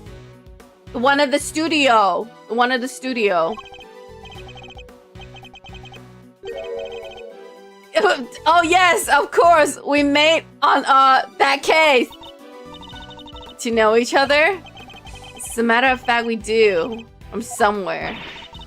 Great to meet you. I'm Kay Faraday, Mr. Edgeworth's assistant. Never knew you had your own adorable little assistant. It's because this is a new edition. I'm Penny Nichols. I work over at Global Studios. I'm in charge of props. It's nice to meet you. Oh, I remember her now. Kind of, sorta. Or my heart. Oh, my heart ain't a lot of names. Of course.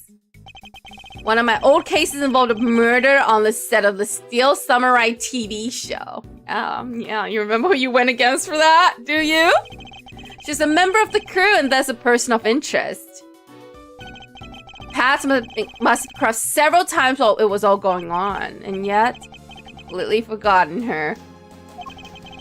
It's because you were too preoccupied with Wendy. It's good to see you again. So if you're here, I guess that means... That's right, we're here on location filming for Global Studios. It's kind of a big feature, to tell you the truth. I was first in today, I wanted to make an early start, but then I noticed something was wrong. The footprints and the body. Shudder. We'll take a closer look at the body in just a moment. In the meantime, can I ask you to notify the police? Of course, right away. I'll need to speak to her at length a little later. First, let's go over the crime scene. There's plenty to look at besides the body. I'll need to examine everything in detail. Begin investigation. Alright, here we go. What have we got here? Oh. This thing in front of the trailer here looks like a monster costume. You sure the creature that made these huge footprints didn't just shrink or something? Perhaps I didn't make myself clear. This thing in front of the trailer here, it looks like a monster costume, a costume. Over here. Over here. Oh, what's this? This big metal stick thing is it for climbing trees? Something? No. It's a camera crane. It's used for filming from an elevated viewpoint. There's no camera currently attached, but it would usually be positioned at the top there. Sounds perfect for casing places before burglary. I mean, you're not wrong, but like... Yeah, how do you propose to transport it if the answer is yes? Yes, it's easy. You take the bottom, I'll take the top. Okay, if we go on little steps at a time, if we go one little step at a time, we'll be back at your place before we know it. Yeah, why are we taking it back to Edgewood's place? He said those plastic sheets you can put down when you have a picnic. The plastic sheets, that much is true, but I don't think that's what they're used for.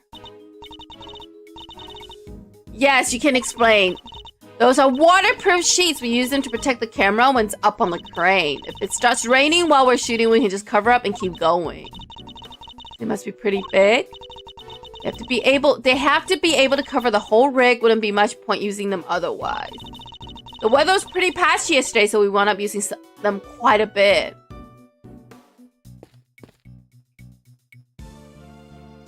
I see. Where does this exit lead?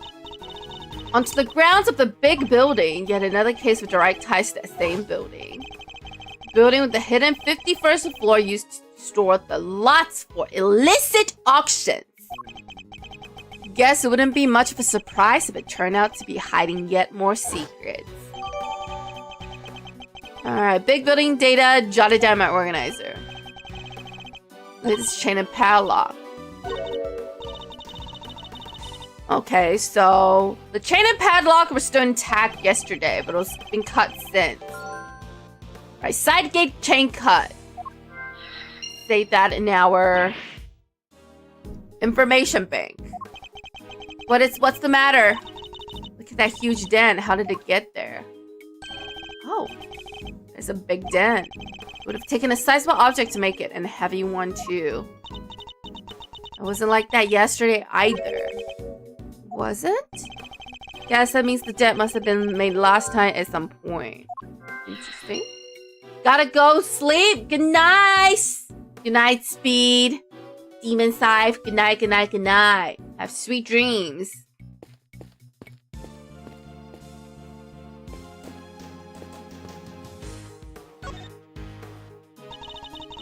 It really is him, huh? Certainly appears to be the same man we met only a few days ago. This time the president really did get assassinated. That is what happened. The assassin certainly chose an attention-grabbing method. Must scour the scene and inspect anything. Okay, here we go. I accidentally pressed the button I did not mean to press. Body surrounded by pieces of smashed up concrete. They look to have been thrown clear when the ground was broken. Assuming that was the work of a giant creature. Monster footprints! Data jotting down my organizer. Just look at the shape and know hoof when I see one. Only one thing that can possibly beat the footprints of an enormous, terrifying beast. And it's not just this one, there are three. Three giant cloven hoof-shaped imprints were found on the scene. Alright. You know that's impossible, don't you? Know that monsters aren't real? Probably know that somewhere deep down, but it's way more fun to believe that they are. Our job's to pursue the truth, Kay, not to believe what feels most fun in the moment. Yeah. Harsh words but facts. It's a bone. Two murders? No. It looks more like a horn than a bone to me. Okay. No obvious wounds, but he's definitely not breathing. Trampled by a giant creature? Impossible. Alright, President found a giant footprint. Could a monster have? Don't know, not sure yet. Something stuck to the front of his cloak there. Speckles of yellow substance. Bet it's monster drool? Yeah, can you at least try to be sensible? We need forensics to tell us what it might be. Okay. Crime scene notes. Data jotted down my organizer. Alright, supposedly that's everything, but let's do a quick sweep just in case.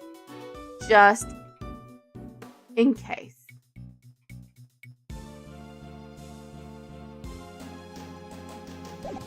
Alright, we're done with the body.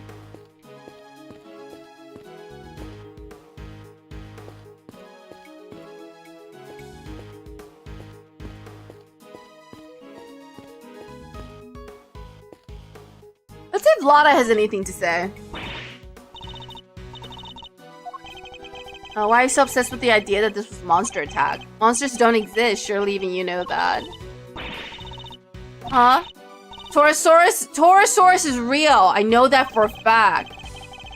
Yeah, how is that possible exactly? I done seen him. Huh? You saw Torosaurus? Where? How?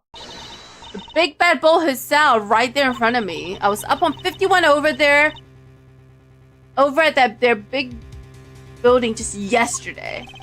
Okay, gathering materials for your story on the underworld auction. Alright, keep going. I done see him right when I took that photo. Person in the red raincoat, Miss Ringer, right? You see that blind right there next to little Miss Redcoat? Okay. Guess who was on the other side of it at the very moment?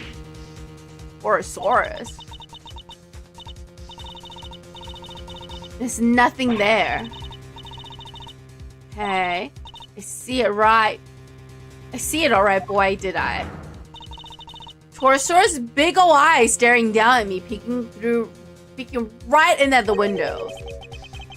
Window peeking monster. Anyhow, I don't got time to be shooting the breeze with y'all. Hey, you go do whatever it is you need to do, Lotta. The entire story was ridiculous. Maybe, maybe not.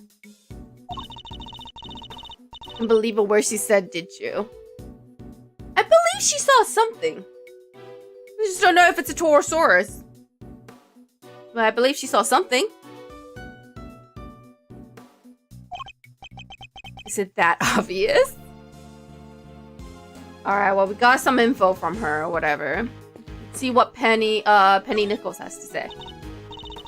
Sorry, I got a little upset before. It's alright. Finding the body. You were working here alone. That's right, I came before everybody else. I could get everything ready.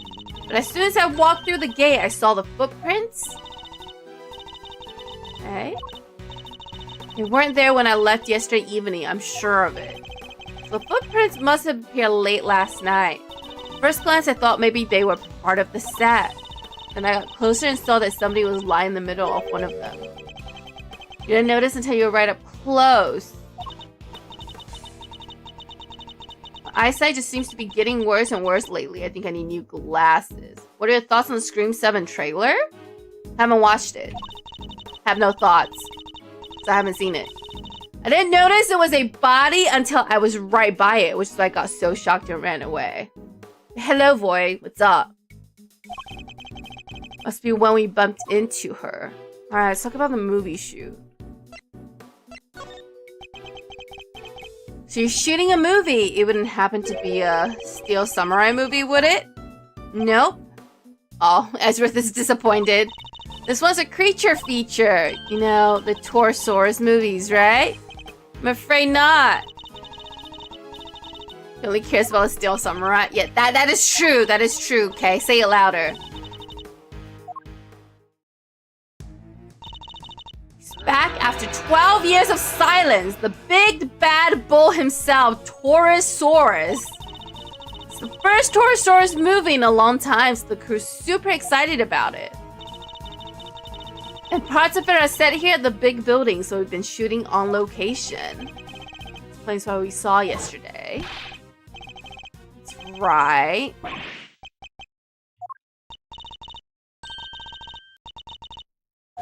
Yeah. It must be what they were filming. Does this Torosaurus smash the big building to pieces in the movie? I bet he does, right? Wouldn't you like to know? But you just have to wait to find out in the theater. Nice! Penny's got brains. Here, you can have this if you like. The legendary Torosaurus versus Gordy. I see.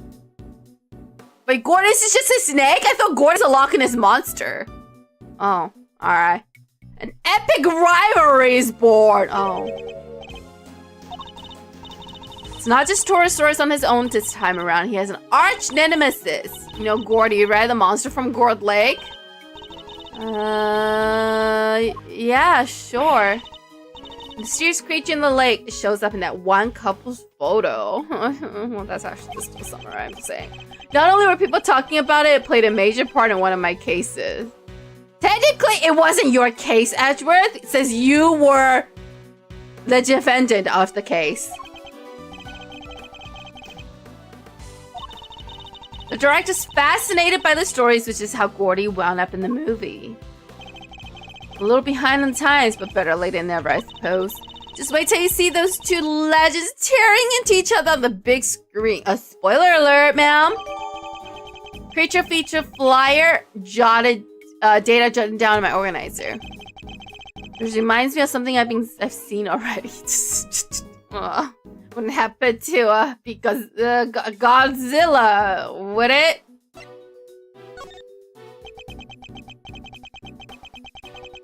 Alright, let's talk about the security situation. Miss Nichols, is the set kept locked overnight? Yeah, we use one of these. Combination lock, so anybody who knows the code can get in and out. And was the lock in place when you arrived this morning? Yep, everything locked up tight when I got here. Who knows the combination? The producer, the director, the crew, the actors, so everyone. So everyone who's working on this. So any member of the cast or crew could have opened the lock and entered. Okay. Thank you, Penny. My money's on Torosaurus?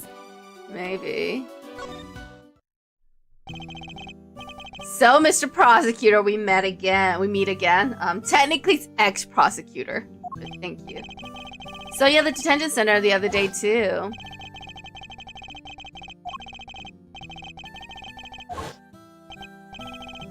You really have a habit of showing up in the wrong place at the wrong time? You're a bad penny, a bad omen, and a bad smell all rolled into one. Excuse me, I helped you solve your last case. May you perhaps wish to be a little more cordial with me? Just stay out of my way, okay? I've got our president to avenge. Okay. Why are you here? You were already at the scene when we got here. Uh-huh, he was. What's this? Why? What were you doing in the area? Am I a suspect? No. You might be. You could be. Do you want to be a suspect? Look, I heard a scream and came running. Guess it was our friend from the crew. Coming from that gate over there. Somebody already got rid of the lock for me. Oh, not completely. I can still see it on the floor there. Perhaps I should take a closer look, but we already did. When I got here, I saw movie girl running out of the other gate. In other words, he arrived right around the same time we did. He had business here at the big building? Something like that. A date with destiny, let's call it. It was similar and animatic when we saw him at the detention center. A huge creature feature fans. He could have seen them filming the Torosaurus movie. Yeah, he doesn't. I don't think he's the type. What do you think I am? Not the type of person who thinks a creature might have done this. I hope. Stop. Can you tell me about President Wang? Sorry about the president. You have my deepest condolences. He was a great man. Zenva will be lost without him. You and he were close, correct? It all started when he hired my father. That was our big break. Our family kept him safe. That was our most important duty and our most sacred. Oh, wow! Asian Light Papa is so distinguished! We gave my father medal after medal. They had to come up with new ones just for him. In the end, there were no medals left to give, so he made us the keeper of his last will and testament. Those medals, that duty, they're our greatest pride, our family jewels. Never thought we'd be unsealing that will so soon. Sounds like your family and the president were super close. When that whole thing happened back at the lake, you weren't with the president then, right? Look, a lot happened, okay? This was all 12 years ago or more. My father and the president being friends, our family being the ones who kept him safe. He just changed one day. It was like he became a different person. What, who, your father or the president? Now he doesn't trust the police one bit. Oh, the president. I wonder what happened 12 years ago. But regardless of what happened, I still respected him. Zenfa may not be a big country. We held that place together. What was the security detail thinking? To be fair, his own security detail tried to kill him, so... Imagine you've already contacted the embassy. Of course I have, in the government. And my family. They'll be going crazy right now thinking about what needs to happen with that will. And things will be getting crazy here soon too. Those bodyguards will be all over the place. If you're not a fan of trouble, I leave before they get here. Look, Mr. Prosecutor. These days, I'm a one-man outfit, a lone wolf. They won't be letting me lead this investigation, but I've still got fangs, and I can still bite back. I'll find whoever did this, and I won't let you or anybody else get in my way. Alright, thank you, sir, for the final threat. Truly was not necessary, but thank you.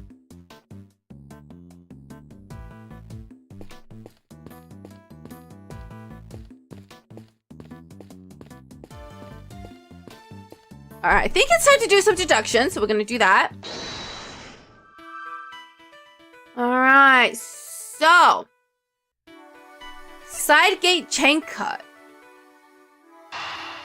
The combination lock. Let's connect that and see what happens.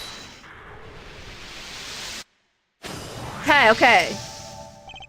The combination lock on the gate leading to the plaza was intact when Miss Nichols arrived. The lock on the gate leading out to the side of the big building had been cut. What does this tell us? That the killer used the side gate. Precisely, and it tells us something else important too. Namely that our culprit didn't know the number for the combination lock. You're right, it would have been way easier to come in that way if they did. But instead they chose the classic thief's route, the lesser known side entrance. This is no run-of-the-mill criminal, Mr. Edge. We need to keep our wits about us. Alright. Sure. Anyway, we know that everybody working on the movie knew the combination, which makes it likely that our culprit wasn't a member of the castle crew. Well, maybe that's what they want you to think.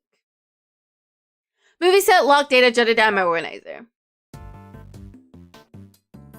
Nice. What else we got?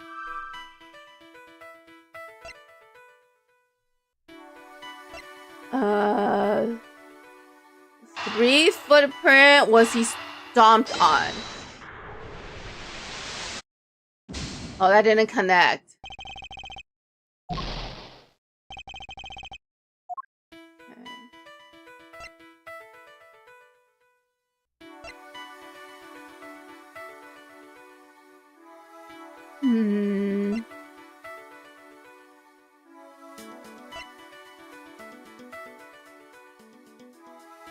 Come back to this.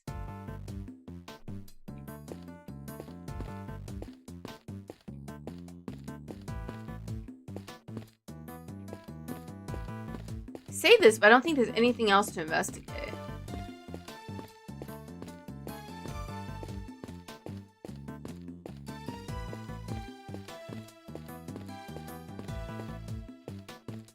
Oh, I haven't looked at this yet. This looks like equipment used by the lighting department. She made me light me up when I do my next robbery. Help me look super cool. No. Yeah, you want me to shine a light on you while you're committing a crime? What's the point of me doing my great thieving in the dark? Folks in the cheap seats won't be able to see a thing. Oh. Yeah, like, why are you imagining committing robbery in front of an audience? Kay, please.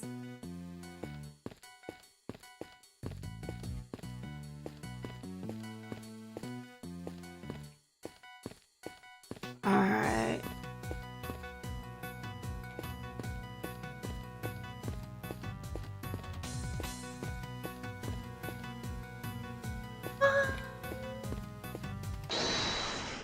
Alright, what if we connect the dented fence to the fact that he was stomped on? Let's see if that will take us anywhere. No.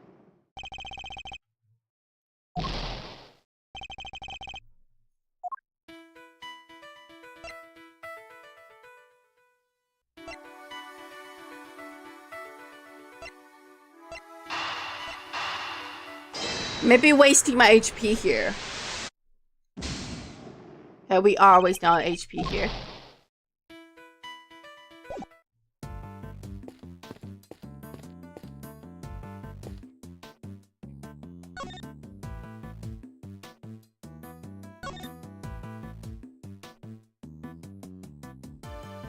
Aww.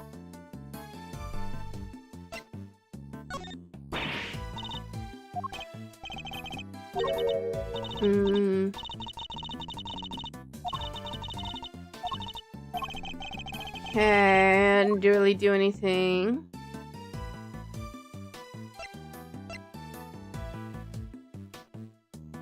Okay, we may not be done with our investigation then, if that's the case. I feel like I looked at everything.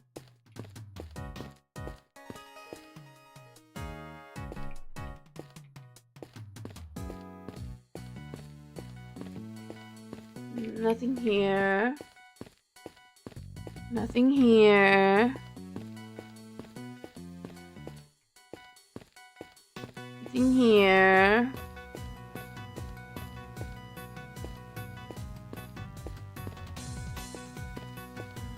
Hello, DJ Core. What's up? What's up? You're just in time. I'm starting another case.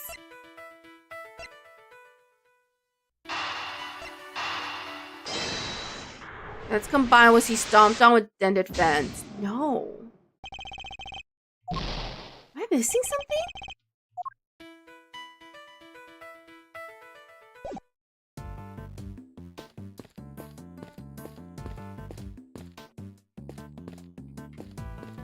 I feel like we've done all the investigation we can. Well, let's take a look at our evidence then.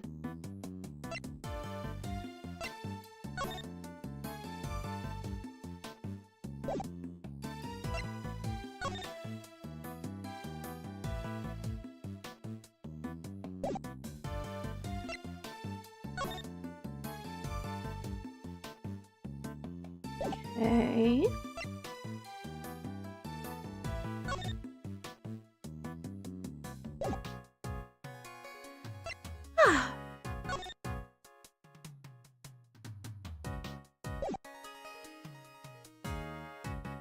I think we collected everything. Usually, we just have to make logic deductions, but I don't think I've figured out the right combination yet.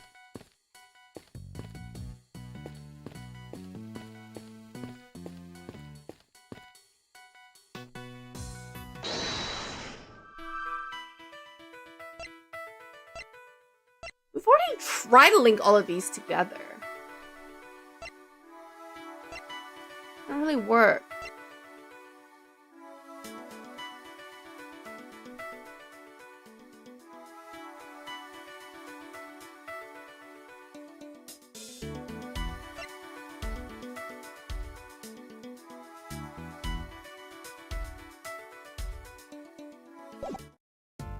I'm not sure.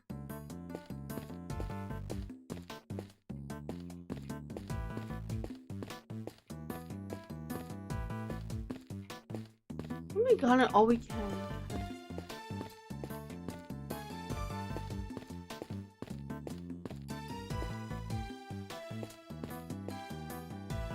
Okay.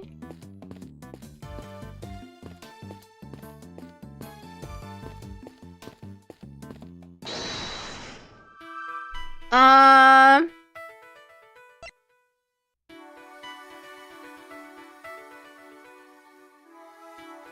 Hmm.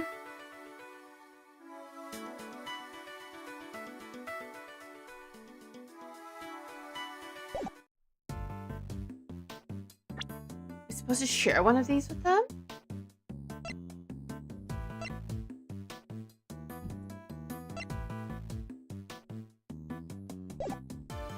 Let's show Miss where I work at the theater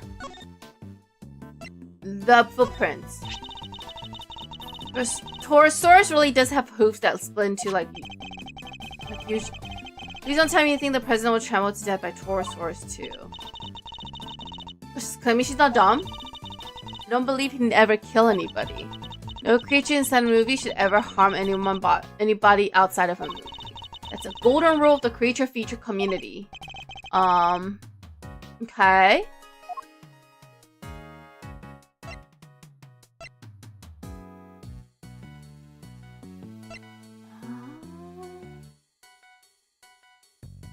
What are you supposed to do?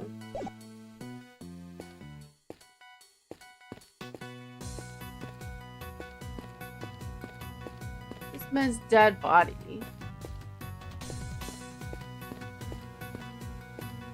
Hmm.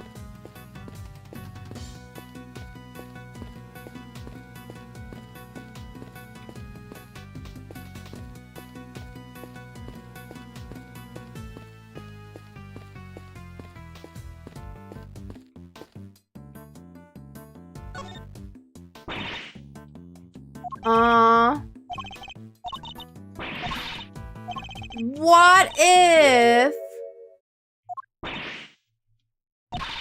okay.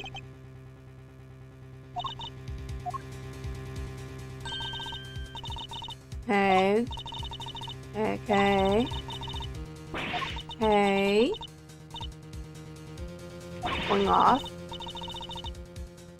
Okay. Resource fickle eye staring right at me.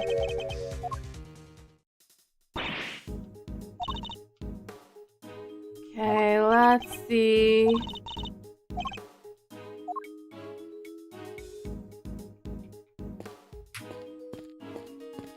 We already investigated everything. Have we not?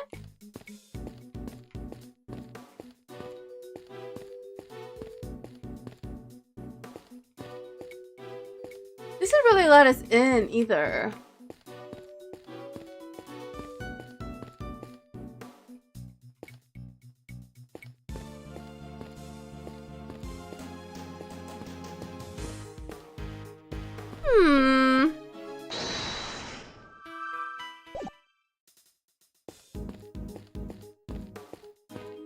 I don't think there's anything we haven't looked at left.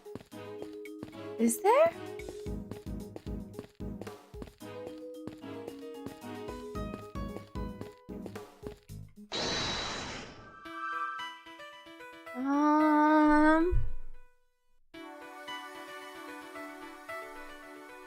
Three footprints. Was he stomped on?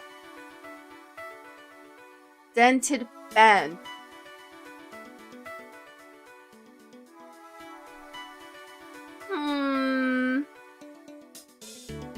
Trying to think about this.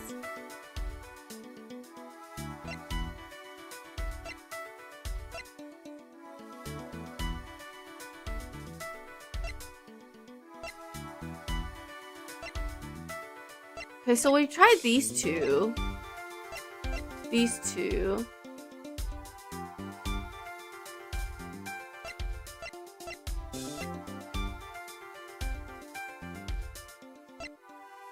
Huh.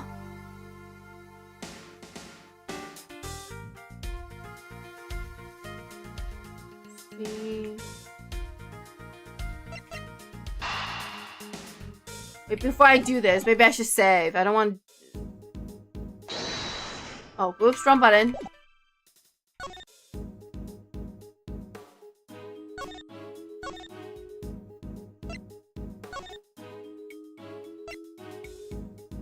Just in case.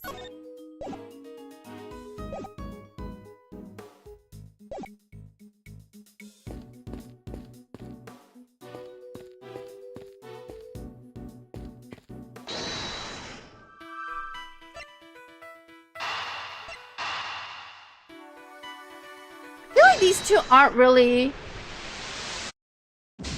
They're not. This game seems confusing. It's not. If you understand the logic that they're getting at.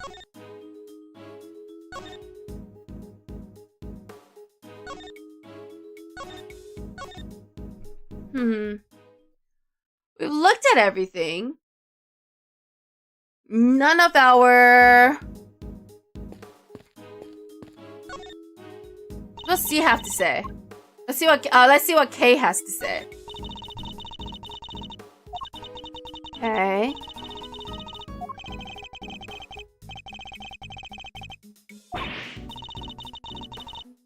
Okay. They haven't given us any clue yet.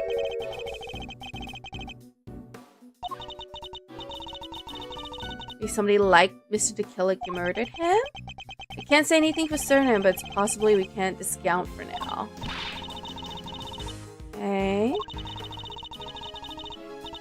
Okay.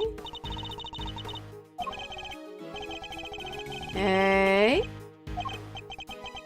Compare it to some of the items of evidence we found so far. Oh. Oh. Is it... Let's see.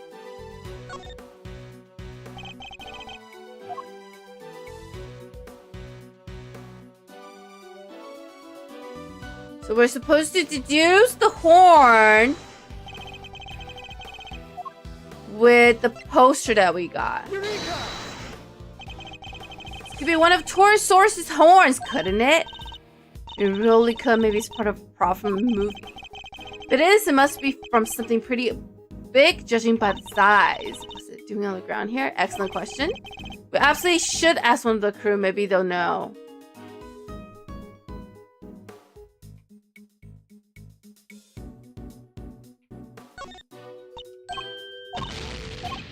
Okay.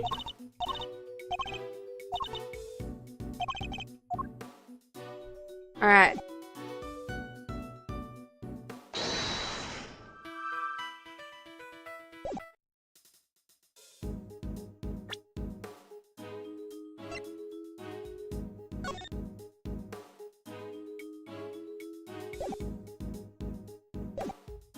This game seems confusing. Oh, it's confusing me.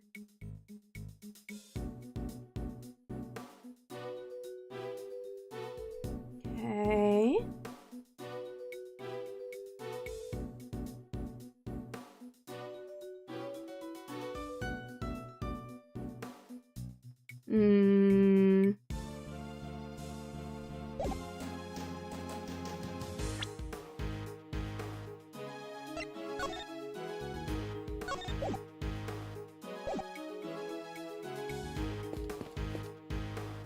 Let's see what Penny has to say. Broken horn! There we go. This horn, do you recognize it? That's part of one of the Torosaurus horns. It's from a model we use for promotional stuff. Where did you find it? On the ground near the side entrance. That's weird. We kept the replica of Torosaurus's head up on the roof of the trailer over there. It's quite large, I assume. It's probably what made the dent. And what allowed us see through the window. It's up there. Oh, damn. Also, doesn't this Torosaurus kind of look like the plushie from the last case? I'm just saying. Really is big horn. Okay. I'm guessing now we join the dent with the broken horn. Connect that. See where that takes us. Okay, alright, we're making progress again. Both the dent in the fence and the broken horn weren't there yesterday, according to our witness. Which leads me to wonder. No. I do think it will have rolled off of the trailer roof and landed in the lot below. Okay. Seems more than possible. Alright, so maybe he wasn't stomped on. Maybe he was maybe he had the Torosaurus head dropped on him. That would be quite tragic if it was really the Torosaurus, since, you know, we got the plushie from the president's plane. There's no sign of a murder weapon anywhere. Now, this is still only a possibility. The Torosaurus's head somehow fell from the roof up there. It could kill somebody for sure, but it's a little too perfect, don't you think, the way his body's laying? Miss Nichols, would you mind if we took a look up on the roof of the trailer? Alright, you letting us? Thank you. Thank you, ma'am.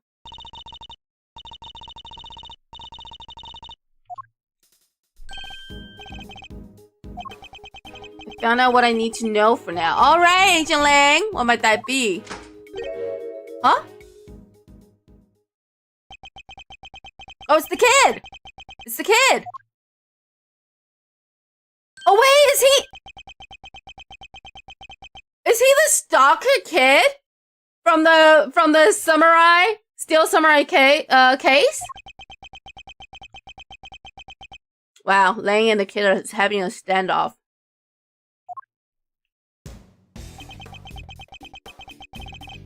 Move, old man. Oh!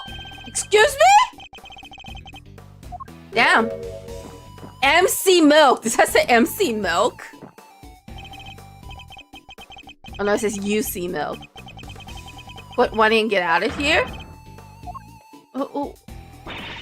I'm sorry about him. Sean, apologize to the nice man. Who's Sean? No, you can't speak to people like that. Whatever, who the heck was he? A policeman, that's who. Why would you antagonize him like that? Grr? Okay. I don't think I've ever seen anybody stand up to Agent Lang like that. True. Let me introduce you all. Everybody, this is Sean Ben. Oh, he's not the stalker kid then. He's the star of the movie we're making. Okay. Sean, this is Miles Edgeworth. He's a prosecutor. That's right, and a pretty famous one at that. He's a prosecutor. Where's his badge? Don't worry about it. You might not want to get too close, Sean. It's dead body, bro. He's right. It's no sight for a child, but he's involved in all this nonetheless. I need to speak with him. All right. So let's go up to the trailer first.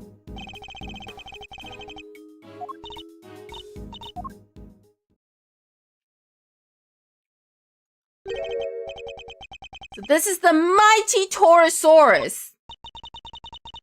Looks different from before. Oh. Way cool on the flyer was the weird nose hanging on this nose ring. What's with the weird nose ring on this model? Two Torosaurus fans. This is the original Torosaurus design from 12 years back.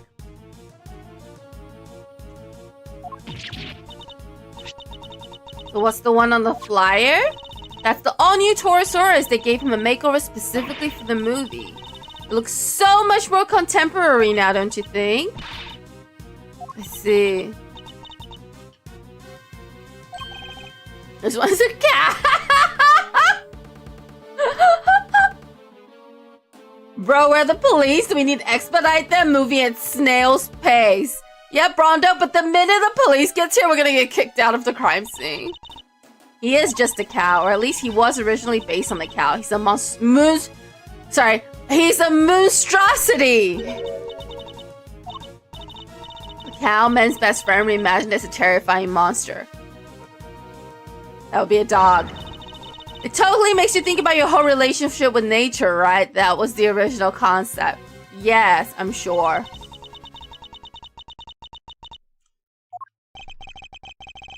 Right. Alright, let's take a look at the situation we have here. The police are useless outside of Gumshoe? Yeah, harsh words. The model is made for promotional events, stuff like that. People would remember the old Torosaurus and realize this was a reboot. This looked different, people might not get it otherwise. His horn is broken. The model really is what killed the president. I think it's a distinct possibility, but there's one thing I don't quite understand. The model looks very heavy. How do you move it around? It comes apart? Oh. Oh. If you happen not to be a member of the cast or crew, for example. Once it's in pieces, could one person move it? Okay. Torosaurus head data jotting down my organizer. I'm sure I remember that face from somewhere. It looks exactly like the plushie from the first episode.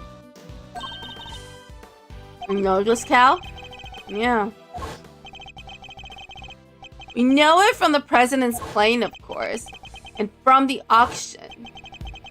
So President Wang's plushie was a soft toy version of the original Torosaurus. And can this really be just a coincidence? I don't know. I guess we'll find out. Torosaurus plushie data jotted down my organizer. Oh yeah, it's the recording tool also.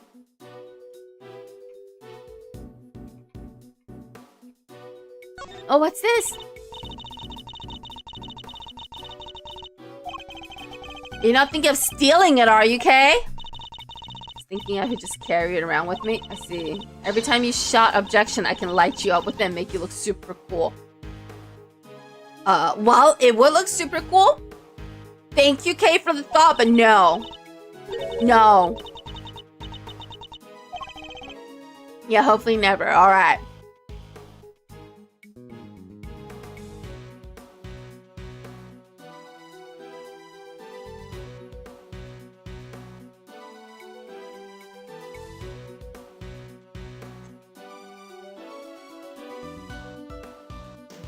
What's over here?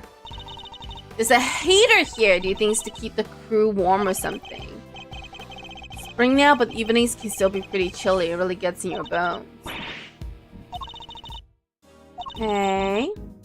Oh, damn. So young and bright and happy? Rude. You may not have noticed, Kay, but that's not exactly my style. That is also true. What's this?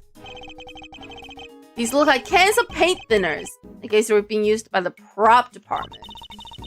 Look at the ground around them, Mr. Edgeworth. It's all burned. As is the blue sheet underneath in the nearby newspaper. And the outside of the cans. Do you think the Torosaurus head can breathe fire? No. No. Still, the fire was started somehow. Alright. What's this? So wooden tables sadly collapsed. Part of it are badly scorched. What? That's weird. The head should be on the table.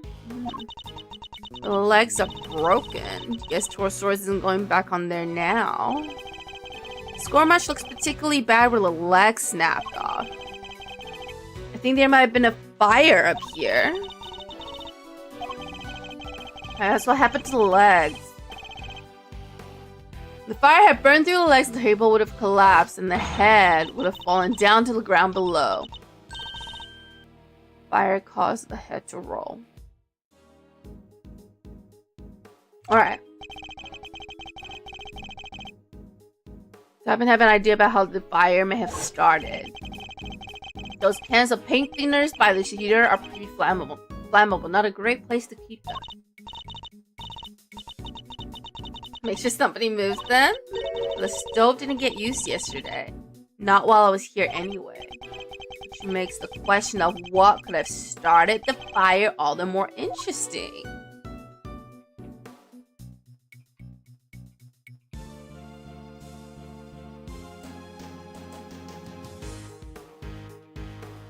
Alright, what else we got?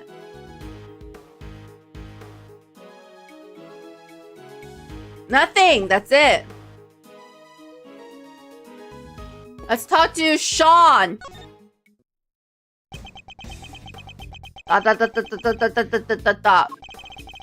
It was Sean, wasn't it? Do you mind if I ask you some questions? Are you really a prosecutor? You just look like an old guy to me. Rude? Rude? Badge first, then we talk. I don't have my badge right now. How do you expect people to believe you're a prosecutor? Huh. Now, why don't you talk to him?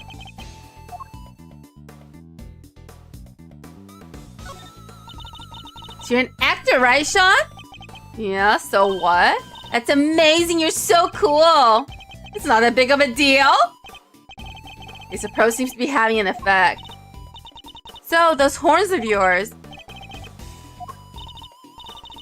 The makeup department made them. The character he plays has a special psychic link with Torosaurus. Oh.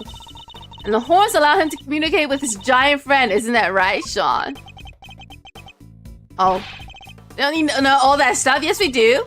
Absolutely, we do. I'm more invested in your film than anything else. Power dynamic here seems pretty obvious. So that's kind of amazing, huh? The lead character in the movie? Are you still in elementary school? That's crazy. Oh. Okay. Okay, I think he's a lot older than that. That's why he keeps drinking milk.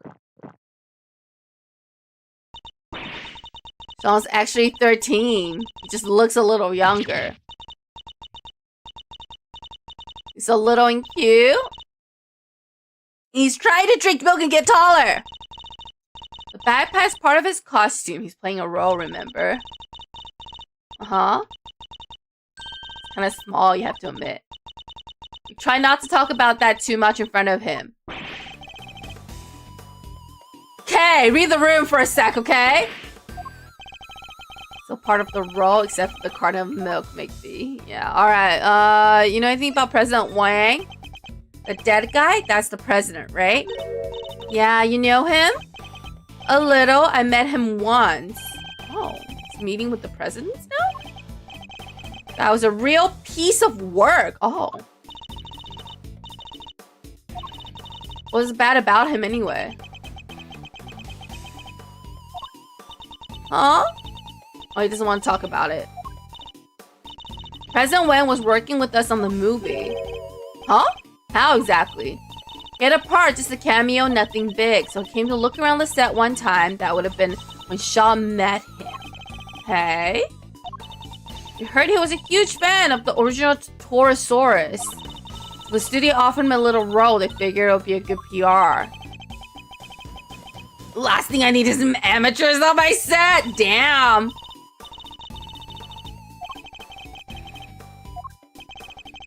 Guess he's none too thrilled about the idea of performing alongside non-professionals.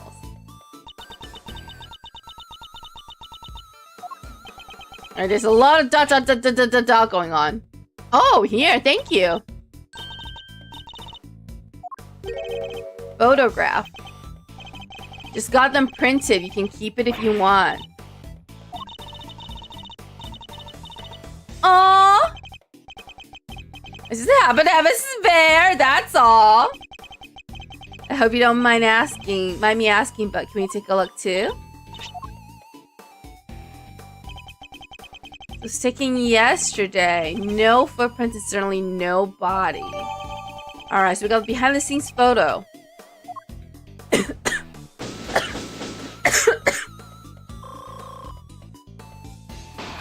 Investigation complete. I almost choke on myself. On my own spit. My own saliva. Amateurs? Bro, that was literally the president? Maybe he can only play the president. He's bad at everything else.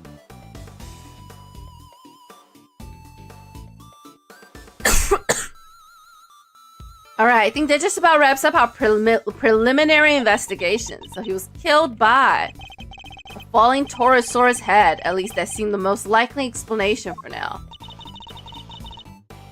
Came down right on top of him. Huh? Oh. The police is here.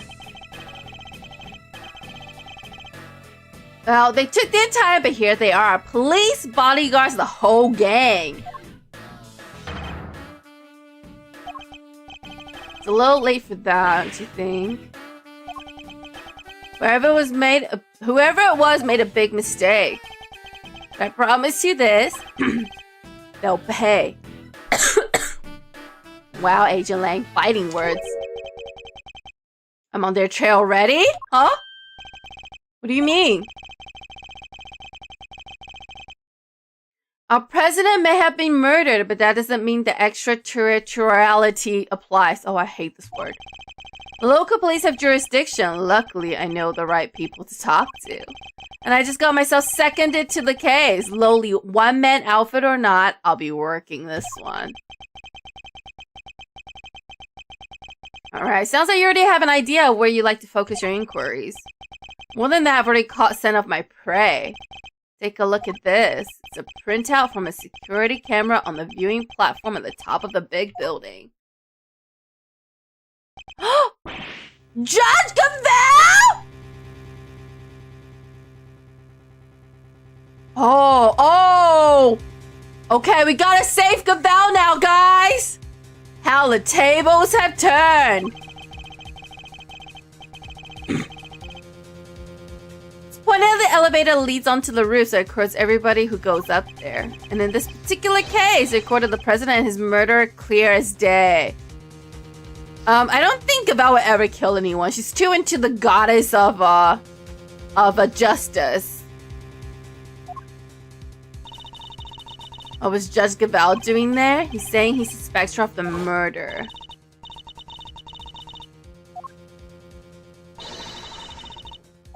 Okay. The murder goes against everything she believes in.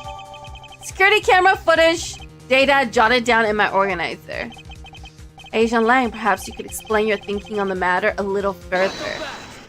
Oh, here he comes. Here he comes. I heard a little rumor while I was over at the big building. Oh. It was about you, Edgeworth. Oh, you're not a prosecutor anymore, are you? Which means you don't have jurisdiction here. But you want to cross-examine me while I explain my thinking? Why would I agree to that?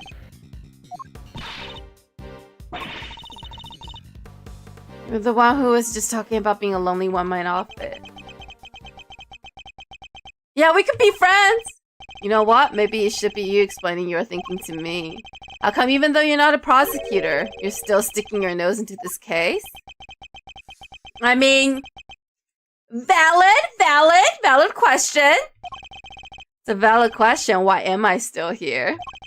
Perhaps I can clarify that with a question of my own, Agent Lang. Why are you so desperate to catch the person who murdered President Wang? Because above all else, you're an investigator, correct? Okay. I'm desperate to catch a certain somebody myself. Person who orchestrated the murder of the big building yesterday. A person who put Case Freedom in jeopardy. Who put her in grave danger. That person is out there somewhere right now, lurking in the shadows, laughing. And until I uncover the truth and make that person pay. It doesn't matter if I'm a prosecutor anymore. I'll keep fighting. Find the truth and don't give up until you do. That's a rule I live by. Oh, he laughed! You may have the look of a smart guy, but you're a fool, just like the rest of us. That was just what I needed to hear. Fine, you're in. Oh, thank you! Thank you, Asian Lang! I've lost my minions and you've lost your fancy title, but it seems neither of us is prepared to give up on this investigation.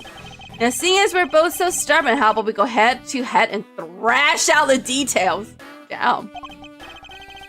Visceral words, Agent Lang. I'd be honored, but be warned, I won't be going easy on you. I'm an assassin to catch. Not even you're going to get in the way of that. Of course, I would expect no less! Let me show you the truth. I tore from this case with my bare fangs. May I ask why he isn't a prosecutor anymore? Technically, he's been suspended, I think, off duty. He basically gave us his badge to investigate the previous case. And, Gavel offered it back to him, but he said he's not ready to take it back yet because he doesn't know if he wants to keep being a prosecutor. So, he's technically suspended from duty. Kinda, sorta, voluntarily. Alright. Let's see what he has to say. Why I suspect Gavel. So this judge friend of yours met the president up on the roof.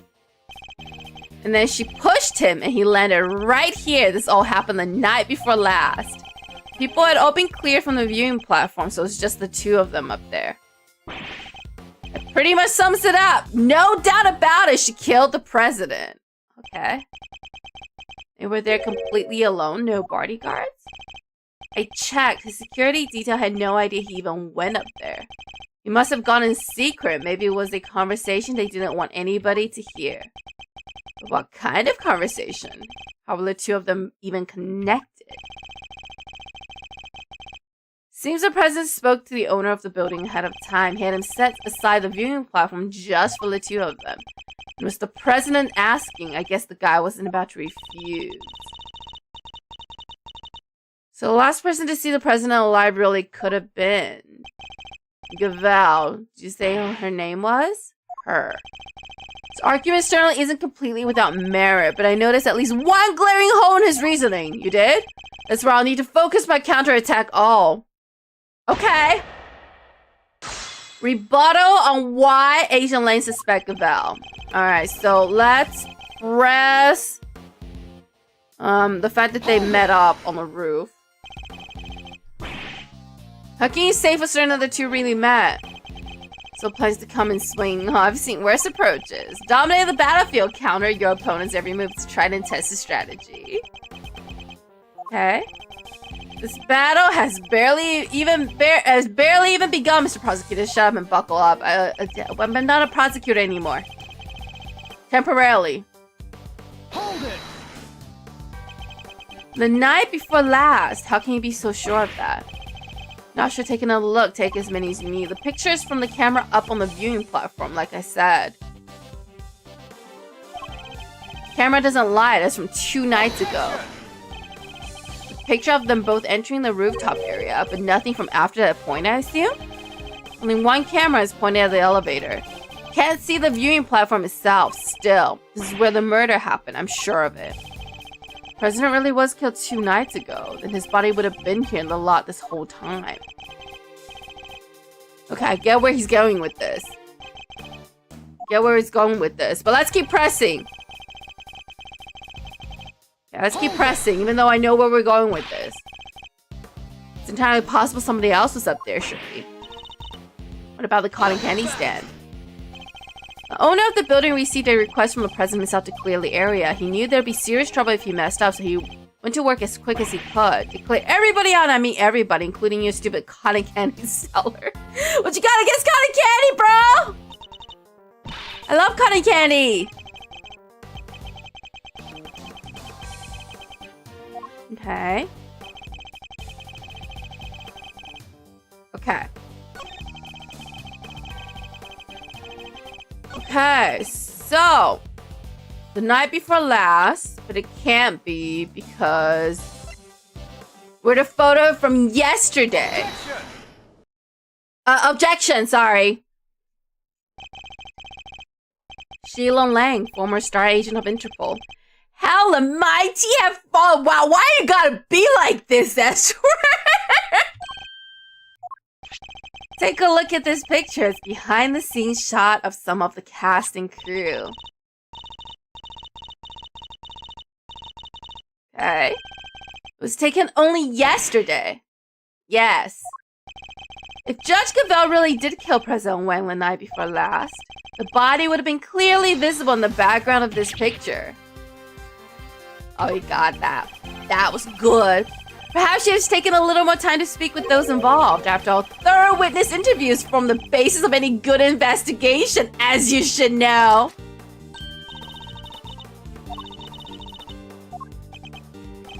Fine, you got me. I must say, it's been a while. I almost missed it. Perhaps if you try to stay a little calmer while conducting your investigation in the future. Don't push your luck, Edward. Lazy says!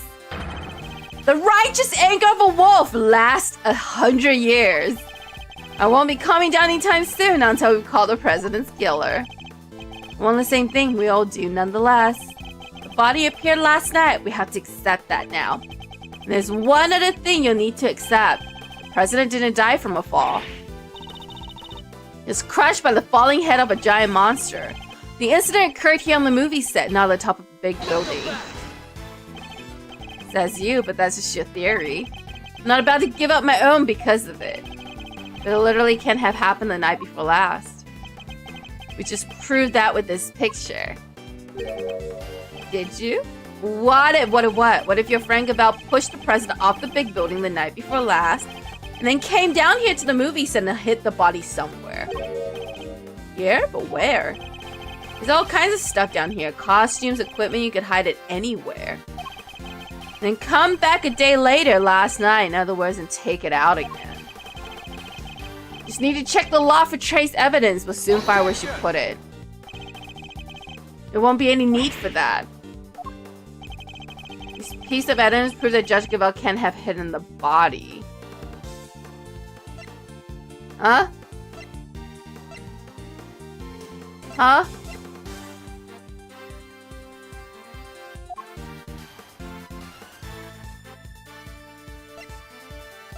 Ezra's always knows something I don't know.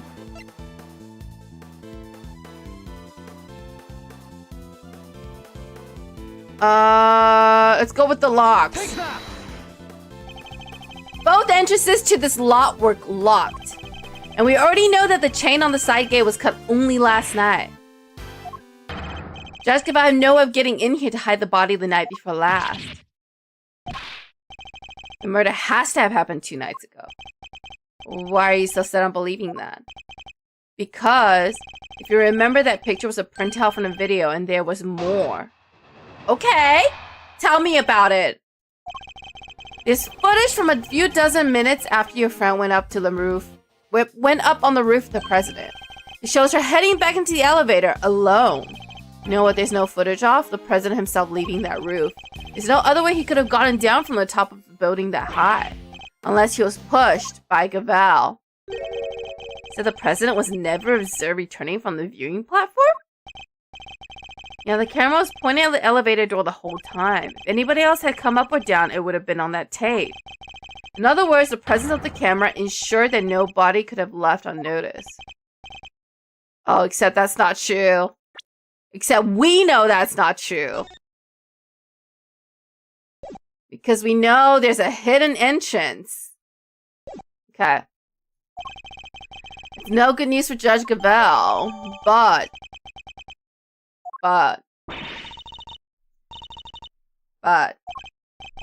even the Yatagara's can't actually fly. Not yet anyhow. Just need a little more practice. Alright. I see where they're going with this. Alright, but let's do the usual. Let's press everything for funsies. Okay. Hold it. few dozen minutes. That's awfully vague. The exact length of time doesn't matter, not anymore anyway. What matters is what she did after that. Okay. Okay, let's press him on the fact that he went back alone. So she was alone when she went back down in the elevator. You're sure of that? I'm certain. Like I said, there's footage from a little while after they went up to the roof. Footage of Gaval recorded by the camera that points at the elevator door. It's just getting back into the elevator, just her. I saw with my own 2 eyes. Okay, that's fine. That's fine. Completely alone, not even her pal. Goddess of Justice was there. Okay, if the Goddess of Justice was there, I don't think you would have seen them. Yeah, I doubt the presence of an invisible entity would have swamped things either way.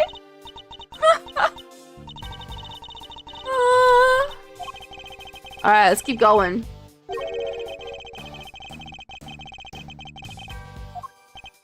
Okay. Consider it, but... Okay. Hold it! Okay. Just to be thorough, the camera has no blind spot and was functioning normally. It's just a question! Don't get so defensive! Forgive me, as I said, I was just being thorough. It's simply my way. The footage was clean, okay? There's no doubt about it. The president came up in the elevator and he never went back down. Understood. Well, I may question your testimony. I'll refrain from questioning your methods any further. Okay. There's no way he could have gotten down from the top of a building that high. Alright, let's take a look at this statement. And what if there was another way he could have gotten down? It was 50 stories up. Don't be ridiculous. The elevator was the only way down. It's that simple. If you want to take my theory apart, you need some sharper tools than this. No, but I do have a sharp tool. Just you wait. Give me a second, Agent Lang. Just give me a second and I'll prove it to you. Alright, the last statement is not really worth pressing. So, let us present the big building. Condescending finger wag! Actually, there was another way. Apart from the elevator, what do you mean? No, I'm not telling you that he flew. He didn't need to. It was much simpler than that. Assuming the president knew what we know, of course. Namely, that the big building has a hidden 51st floor. That's right, a hidden floor with a hidden entrance on the rooftop. If he left that way, he wouldn't have needed to ride the elevator. You said it was hidden, right? That it was a secret? How would the president even know about it? It's an interesting question and one I don't have an answer to just yet. For now, this is just a theory. What is this hidden floor of yours? Don't make me go back! Alright, okay. Fortunately, Kay's memories of it are far from happy. There's a secret storeroom up there where they kept the lots for an underground auction. The whole sordid scheme was uncovered just yesterday. Yes, an underground auction. What the heck are you trying to say? That President Wang was involved somehow? I don't have any proof, but I certainly think it's a possibility. Based on what we've seen of him, he totally seems to... Wow. K. Settle down. That is the leader of Asian Lay's country. You never do that? Not the president. Illegal underground auctions? No, he'd have nothing to do with it. Nothing.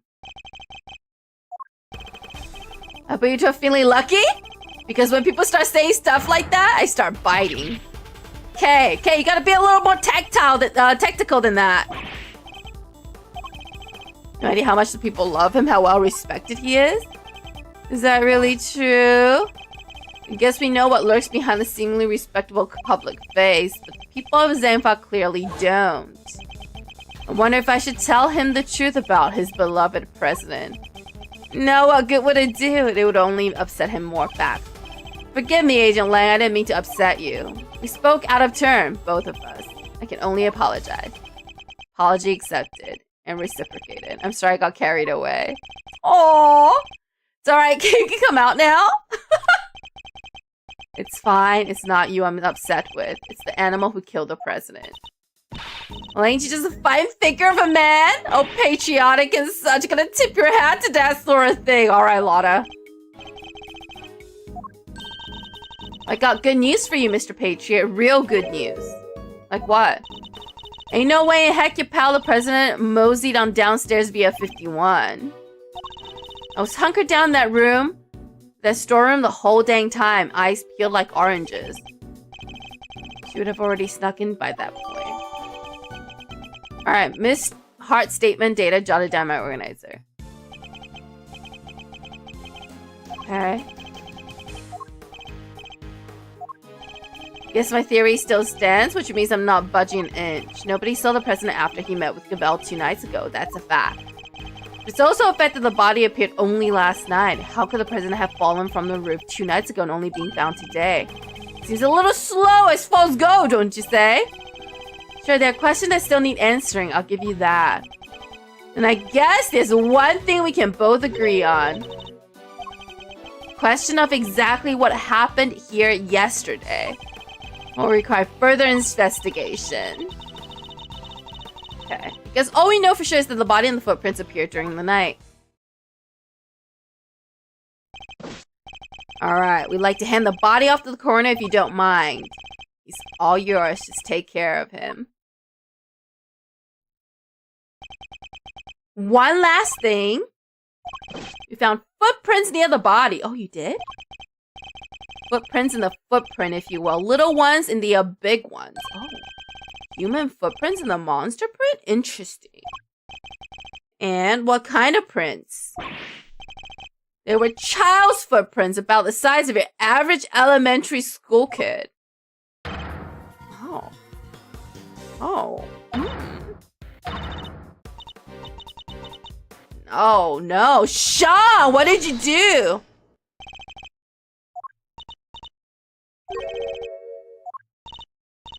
I didn't mean to butt in. Sorry. Alright. Was there something you wanted to say? What's she scared of? There's something I have to tell you. You'll probably think it was pretty awful of me, but... Okay. What is it? Last night, I came here. Huh? You mean you came back to the set? Why? I just wanted to... I was worried about him, so I came back to check. Check on Sean, I mean. Sean, the boy? Yes, you see, he stayed behind on his own last night to rehearse. Oh. This movie is his first lead role, and he's trying so hard to make it perfect. So she might have seen what happened last night. Around what time was this? It was already after 10, I think. It looked like it might be about to rain, so I got a little worried and came down. And when I got here...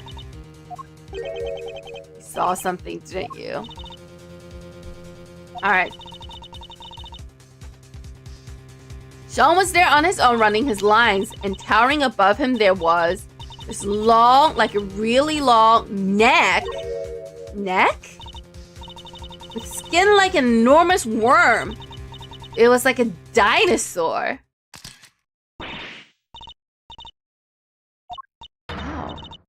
Gordy? Okay. Now Gordy's involved too? I think he may be. I was as surprised as you are. Although I guess Sean was practicing being a kid who can communicate with monsters. Okay. Good night, DJ Coolhurst. Sweet dreams. Oh, I was gonna say strange dreams. Sweet dreams. Sweet dreams. I'll see you next time. Seems more like he was kind of looking up and talking right to him. It was like they were friends. It's pretty weird, right? Okay. How could you cheat on his best monster pal like that? If your movies and reality might be getting a little mixed up here. You're absolutely certain that's what he saw. But only for a moment, I was so shocked I just turned and ran. Another mysterious beast to contend with. Don't tell me you believe this is nonsense, Agent Lang. The monster's angle's neither here nor there. But I think we have a pretty good idea now who we need to speak to next. Yeah, Mr. Fang, if he really was here last night, then there's a good chance he saw something. Oh, you guys agree? How fun. The prosecution calls Sean Fang to the stand. Sean ran up just a moment ago. Go fight him! April 6, 10:54 a.m. Big building. Plaza.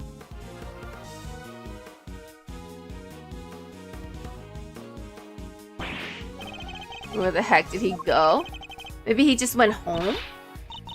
Wouldn't be doing any filming today after all. Or maybe he went on the lam? To child Agent Lang, there's no way he killed the president not on his own. Who said he was on his own, huh? Maybe a monster gave him a hand? Maybe he summoned one of his creature feature pals to help him. Seriously, Agent Lang? You can't be serious. Not saying the kid did it, not for sure anyway, not yet. He's our most important witness right now, and we need to find him. Hello, detective! Gummy.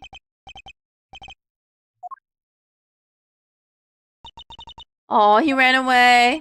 What was that about? Well, just goes to show that your police force can't be trusted. Are you saying you intend to continue investigating the president's murder alone? Yeah, last time we met, you had about 800 other agents helping you. Sure, but I told you I'm a lone wolf now. Got a problem with that? I don't need lackeys, I don't need friends. All I need are these fangs right here. No lackeys, no friends. Anyway, catch you both round. Bye, Agent Lang. You just got it interesting? Sounds like I got my work cut out for me. 2 big beasties on the prowl? Howie. Oh, it's raining scoops. If I don't catch at least one, I ain't no Shutterberg worthy of the name. Alright, bye, Lotta. This is all kind of complicated, huh? It did. The Torosaurus footprints were bad enough. Now Gordy? This might as well be a movie. Well, then we'd better get our monster hunting shoes on. Suppose we had.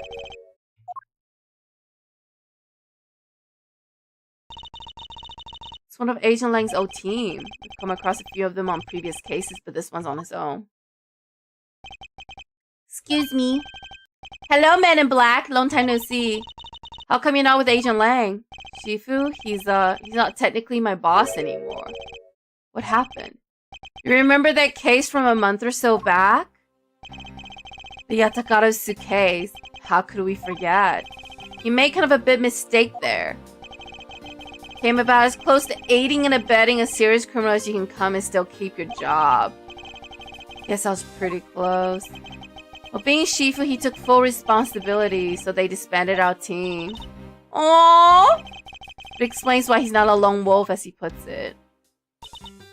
So what are you doing here? Tell you the truth, I was worried about him. I think he's been chasing ghosts. Ghosts from 12 years ago, to be precise. 12 years ago? What does that mean? Oh, sorry, I already said too much. Better be on my way. These ghosts of Agent Lang's, could they have something to do with the case we're currently investigating? Looks like everybody's left except us. What do we do now? Good question. Miss Hart went off monster hunting. I guess Agent Lang's busy trying to track down young Sean. Perhaps we should try investigating another angle. Somebody needs to get Judge Gavel's side of the story.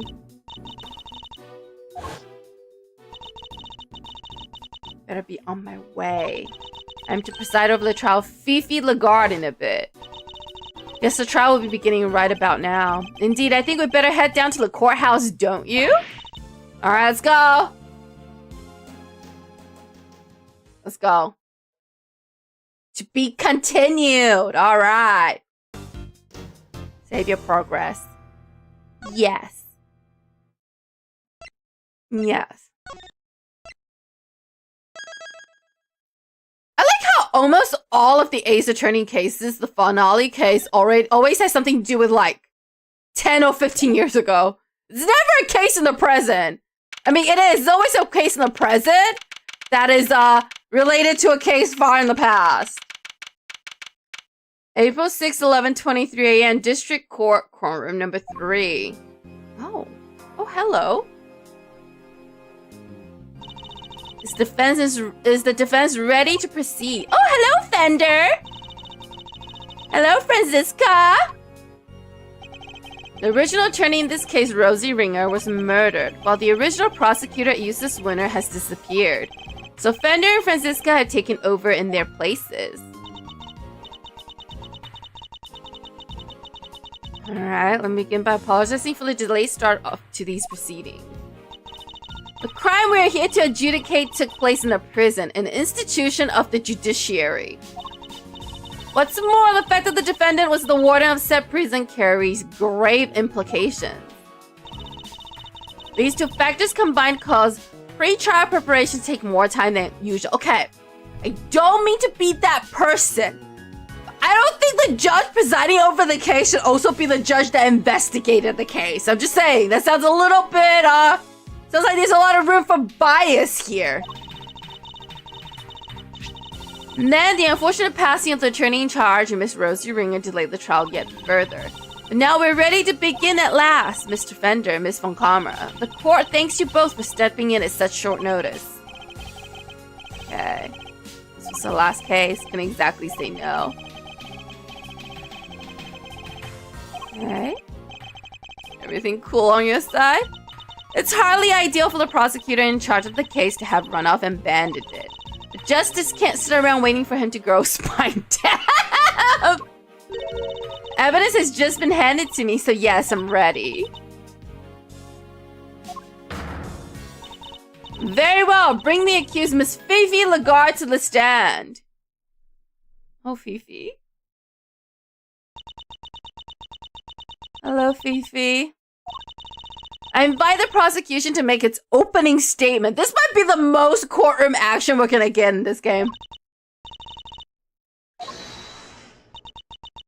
Let me stop you right there, darling. What is it, Miss Lagarde? I was just wondering if you could tell me something. There's something being why on earth I'm here. Perhaps the opening statement will clarify that for you? But well, they did, really. Alright, carry on if you must. Okay. The murder in question happened at the prison where Miss Lagarde worked as warden. The victim, one Bronco Net, was being held in the detention center. But the prosecution's case will show that Miss Lagarde took him from the holding cells and murdered him. And she did so with this knife.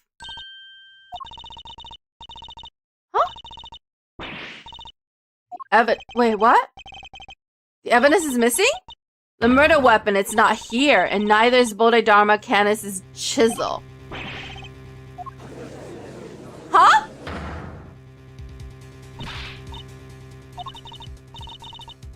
Miss Von Kamera, explain yourself? I wish I could, Your Honor. Fifi! What did you do, Fifi? Really, darling, you shouldn't volunteer to prosecute a case if you can't even keep the evidence safe. Fifi, what did you do? I can only work with what the previous prosecutor gave me. Little boy Winter strikes again. Guess we know where this is going, huh? Let's kick this one down the road a little further, shall we? You like that? What's the deal? Simply can't have any more delays. Let's go on and show everybody how wonderful and innocent I am, shall we? Okay. You don't have any evidence. You just said so yourself. In the courtroom, evidence is everything.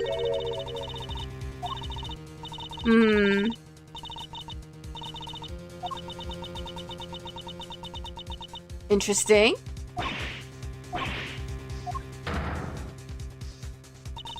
Without the items in question, the prosecution's case against the defendant cannot proceed. As such, this court hereby declares the accused Fifi Lagarde. Wait, what?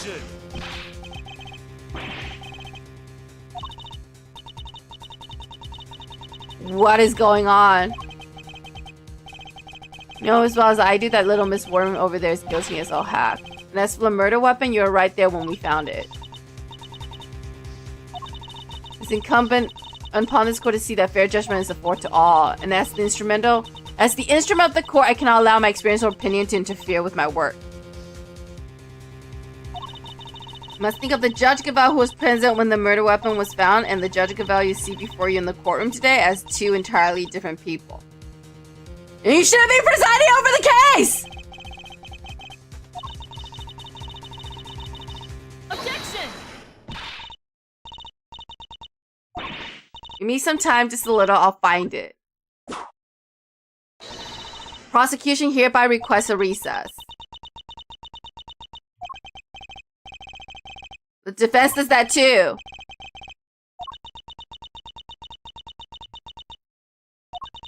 Very well, the court accepts the request.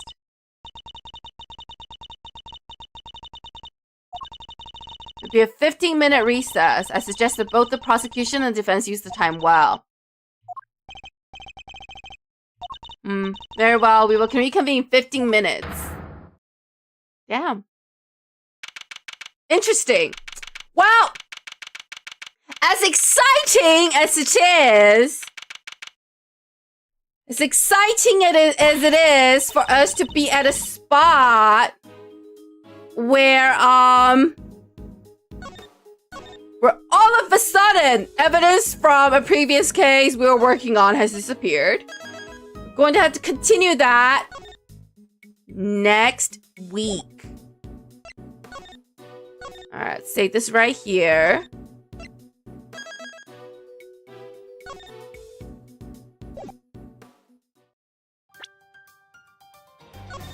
All right. Oh, wow. We now have the Torosaurus as our opening movie. All right. Oh, well, we wrapped up episode 4. Excelsius is now in holding. And we have a new mystery. Not just who killed the president of Zangfa, but also what happened to the murder weapon that Fifi, a lovely girl, used to murder Bronco Knight. Good game, Mary. Thank you, Bruno. Thank you, Johnny.